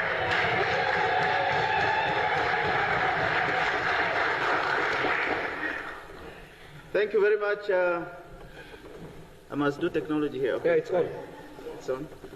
Thank you very much, Honorable Deputy Speaker. I beg your indulgence. We have just learned of an accident that occurred north of Chiwarongo, and it appears to be a chemical accident. I think let's use this opportunity to alert our citizens who may be using that road to be very careful.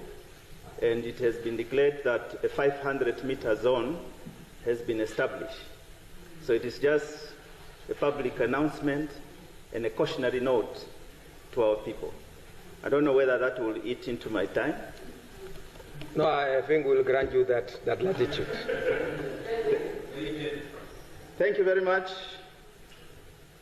Honorable Deputy Speaker, a product of the Youth League of SWAPO. We congratulate you as well as the Speaker. Honorable members, I rise with humility and respect, especially for the youth generation in this august House. I congratulate Her Excellency, also the product of the Youth League, Dr. Netumbo Nandi-Ndaitwah herself, also from the Youth League, on a historic election as first female president of the Republic of Namibia. I thank her equally for my appointment as Prime Minister and also inclusion in this 8th Parliament. I'm here in the executive and in the legislature to support her, the President, the mandate given to her by the Namibian people, and equally to realize the SWAPO Party election manifesto, a social contract she personally championed across the regions. She was in every region more than twice before the campaign. The people have invested their hopes in her leadership, and we in the executive as well as here in the legislature are here to assist and hopefully from the other side to join with us in fulfilling these aspirations. Above all, I am a servant of my generation, dedicated to our people and country. I also salute Secretary General of SWAPO, Comrade Sophia Shaningwa, for your support and leadership. I salute the Chief Whip and Deputy Chief Whip of our party that are here and other Chief Whips. I congratulate all members of the 8th Parliament, all of you, including the youthful Lukato. Honorable ministers, deputy ministers, the leader of the official opposition, former Secretary of Economic Affairs of the SWAPO Party Youth League, now is the leader of the official opposition of IPC, and leaders of APP, and AR, former Secretary of Information and Publicity of SWAPO Youth League, now is for AR. Honorable Clinton Swartboy, also former Secretary of Information for the Youth League, and now he's a leader of LPM. PDM Mnaina, I failed when we were in that country you were mentioning. I was trying to recruit him, but we agreed that let it be, we can have Kapana regardless of our political affiliations, and we'll work for the interest of our people. Mnaina, I salute you too. Swanu leadership, NUDO, UDF, NDP, RP, Body of Christ, Bishop. Have I left out anybody? I don't want to leave out anybody. Who? NEF, yeah, the youth, yes. It's also from our generation.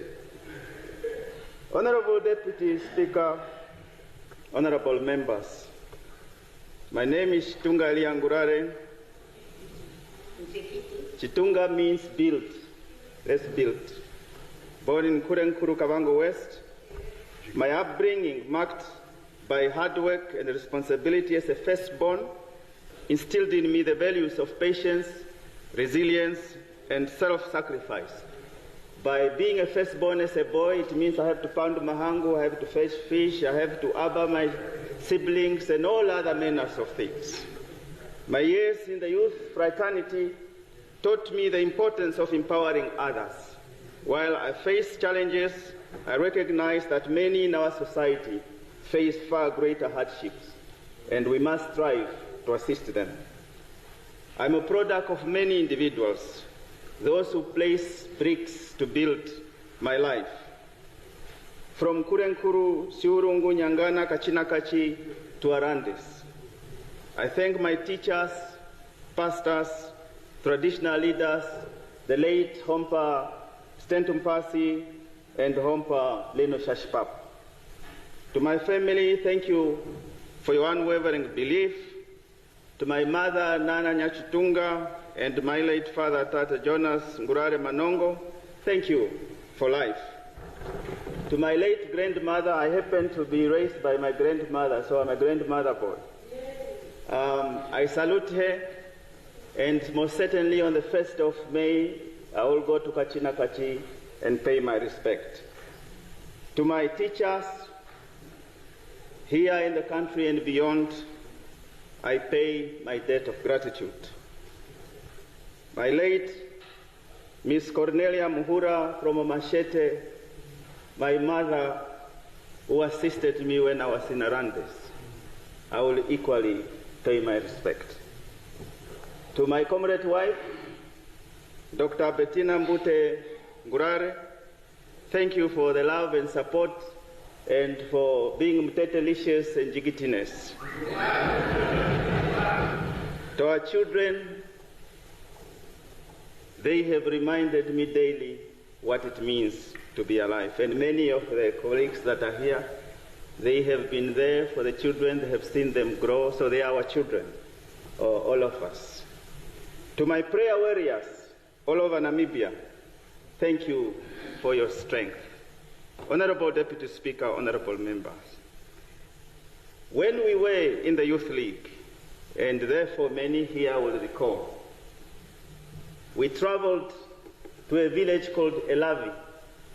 Elavi is near Nkumbula in Oshkoto region. When we arrived there, we found former plant combatants, and their most pressing need was water. So I returned to base, to the headquarters, and I said to the leadership, I reported that we, and I quote what I said, we must drill a borehole for Elavi. So the leadership looked at me and said, but the Youth League, you don't have this budget. How are you going to drill this borehole? Few months later, the Youth League, by that time, West Lucia, Comrade Lucia Ipumbu was our Secretary for Finance. We did mobilization and we raised funds, and we were able to drill this borehole from a budget that we did not have. And we were able to offer this borehole to the government. And if you go today to Elavi, you will find a borehole that was drilled by the Youth League, including many that are here. Please give them a round of applause. Later, as Director of Water Supply in the Ministry of Agriculture, Water and Land Reform, we found that our budget for drilling boreholes was a mere 30 million. So we quietly, which we didn't say, quietly lobbied, including Mwenewe Mkunda, Tate Pumbushimi is then Minister of Finance. We lobbied Comrade Obeth Kanjode. We lobbied the then Prime Minister, Comrade Sarah. We lobbied the Secretary General. We lobbied our President, Comrade Netumbo Nandi Ndaitwah, and said if we had to respond to the outcry of water shortages, we cannot achieve that with 30 million. And quietly, and so it came, our budget was increased to 300 million.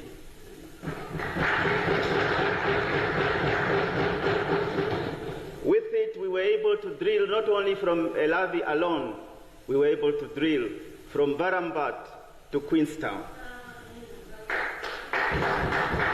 And we were able to drill in Oshombinde, we were able to drill in Okangwati, we were able to drill in Machete, we were able to drill in Namatanga, we were able to drill along the rivers of Kavango where the crocodiles were catching and fighting with our people.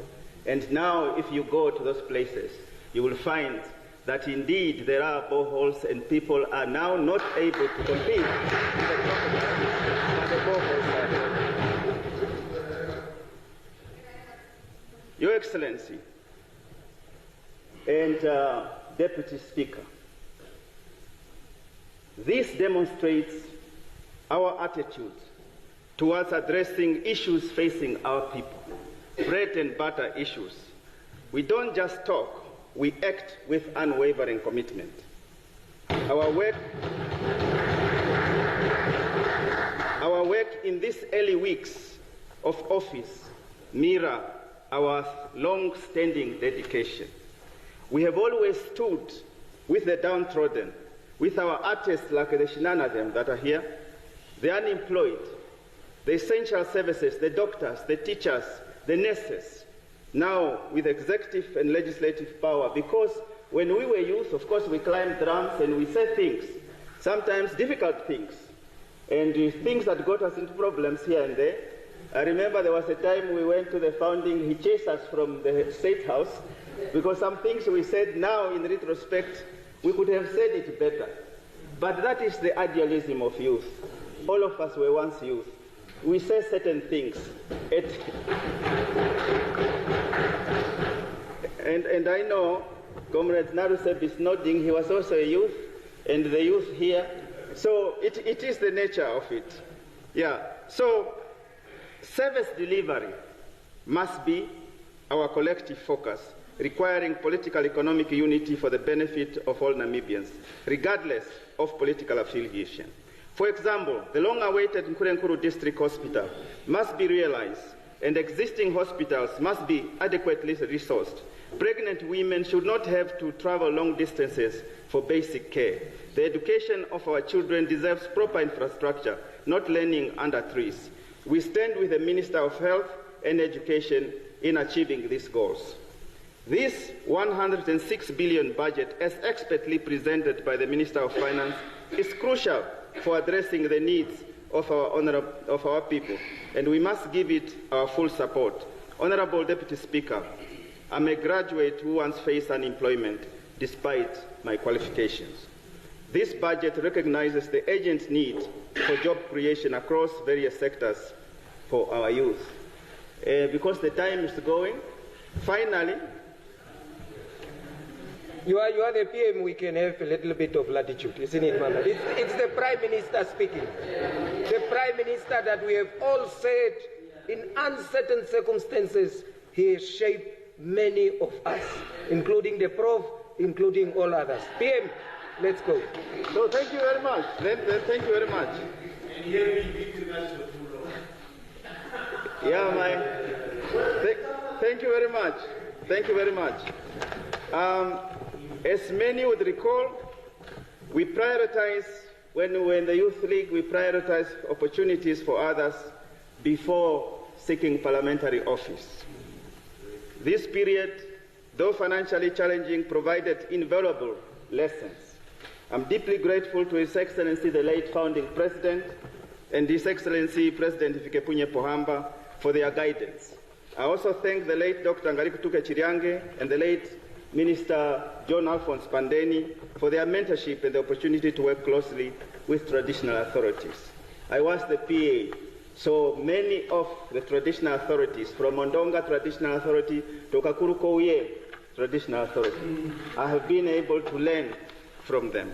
I express my gratitude to all the leaders under whom I have had the classroom of learning. And that classroom is what has positioned us to be where we are. The 8th Parliament, Honourable Deputy Speaker, is largely composed of young generation from both the ruling and opposition parties. Our shared generational identity presents an opportunity. We will focus on the real issues affecting our people. We will engage in productive, not unproductive rhetorics. By extension, we want to be here to speak about bread and butter, a reflection of the aspirations of the Namibian people. We do not want to be here, Honourable Deputy Speaker, to be parliamentary movie stars. That is not what we would like to be here. We have come here, it's a chance to unite on basic needs and demonstrate to our elders that the sacrifices of our liberation struggle were not in vain. We must build upon the foundation laid by those who went before us. Our parliamentary debates should reflect the lives and concerns of Namibians. As we consider the budget votes, I urge us to be guided by the imperatives of youth empowerment, rural development, informal settlement, upliftment, and genuine economic empowerment. Her Excellency the President has placed her trust in many young people. Our work in Parliament should complement her vision. Let us continue to support her in service to our people. In the words of the late Hompa Kashan Shiambi, Shirongo Shinamene Mayeo, Namibia has come of age, and so many of us. We are now parents, grandparents serving in the public eye. The election 27 November demonstrated the will of the Namibian people. I have given and I recognize all the opposition members that are here, and that is a sign of what the Namibian people have given us. And we will recognize you and we respect you. But we will not be deterred as the majority party by attacks or shouts. Instead, it will strengthen our resolve to advance our national agenda. We will seek cooperation. We are prepared to defend our mandate.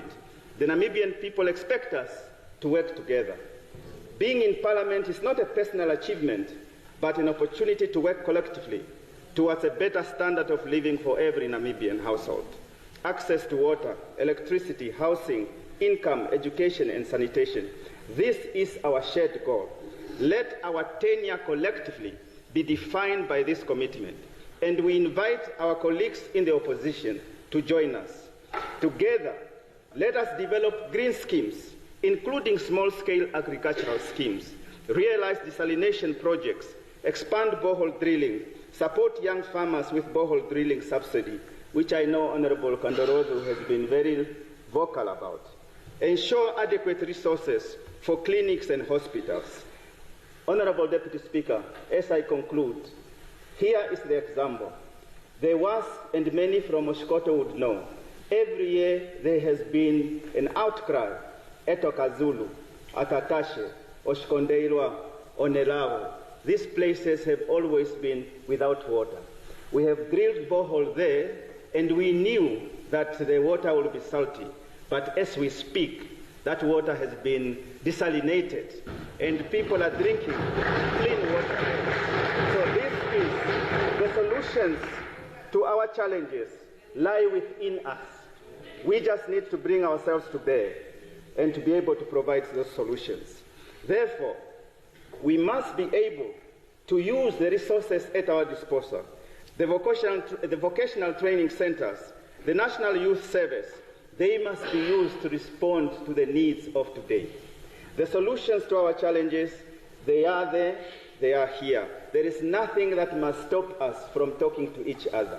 And if there is a wedding at Honorable Mongo or Hengari, there is nothing that stops us here to go there.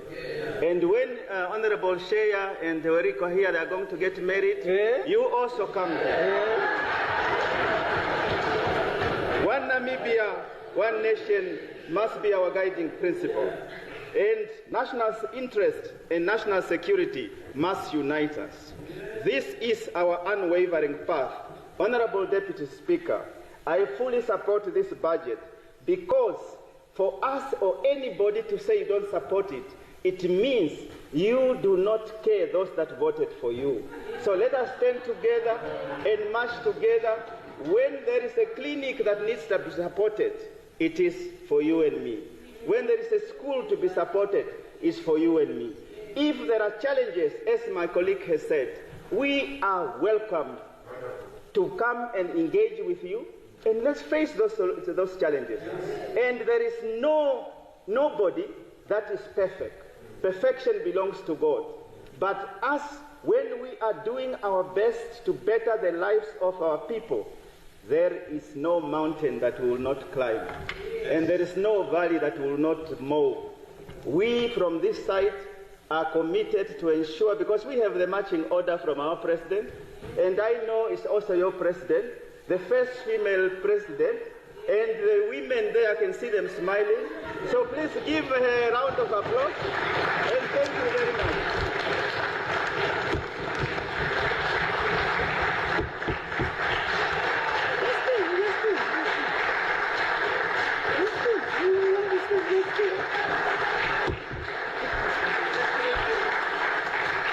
Thank you all very much, honorable members. I must maybe also hijack And I know it was said biblical verses were quoted here. No, it's not my maiden. I'm done with that. But this is an extraordinary man that has gone extraordinary measures in humiliation. We must stop talking good about people at a point where they don't understand. It's true, Honorable PM. They say in English, life is lived forward, but better understood backwards. You can only connect the dots when you look back. As the things are unfolding, you can't connect them. And you are a true resemblance of God's grace to say, whatever I have in store for you, it will be delivered, regardless of where you are. I sincerely applaud and thank you very much. I have hijacked it in terms of Rule 155. I have then now to adjourn, but I want to give the final message, which we all agreed about the committees in terms of the time slots.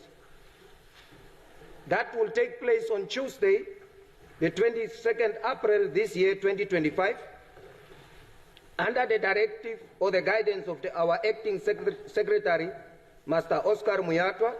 The first all meetings will take place in Dr. Theoben Kurirap Hall, better known as C1, with the election of chairpersons and the confinement to constitute officially the committees. The first committee that will start is at 9 o'clock, and that is the Constitutional and Legal Affairs and Petition Committee, 9 o'clock. The second one is International Relations, Defense and Security, 10 o'clock. The third one is Economy and Industry, Public Administration and Planning, 11. The next one is Natural Resources at 12. And the next one is Urban and Rural after the lunch break, 14:15. The next one is Education, Youth, Civic Relations at 3 o'clock. And the last one for that day is Poverty Eradication, Labor and Industrial Relations at 4 o'clock. Then scheduled for Wednesday the 23rd, starting at 9, is Gender, Equality, Health and Social Welfare, followed by Information and Communication Technology at 10, Public Accounts at 11, and Budget and Finance at 12. That is to complete the entire cycle. Just bear in mind, maybe if there are elections, and the counting might delay, so just to say, don't just come exactly at that time, but I think there is just the indication why, when to start. Okay, in terms of the Rule 155, we went a little bit over. The House is adjourned until 23rd of April 2025 at 14:30. I so move.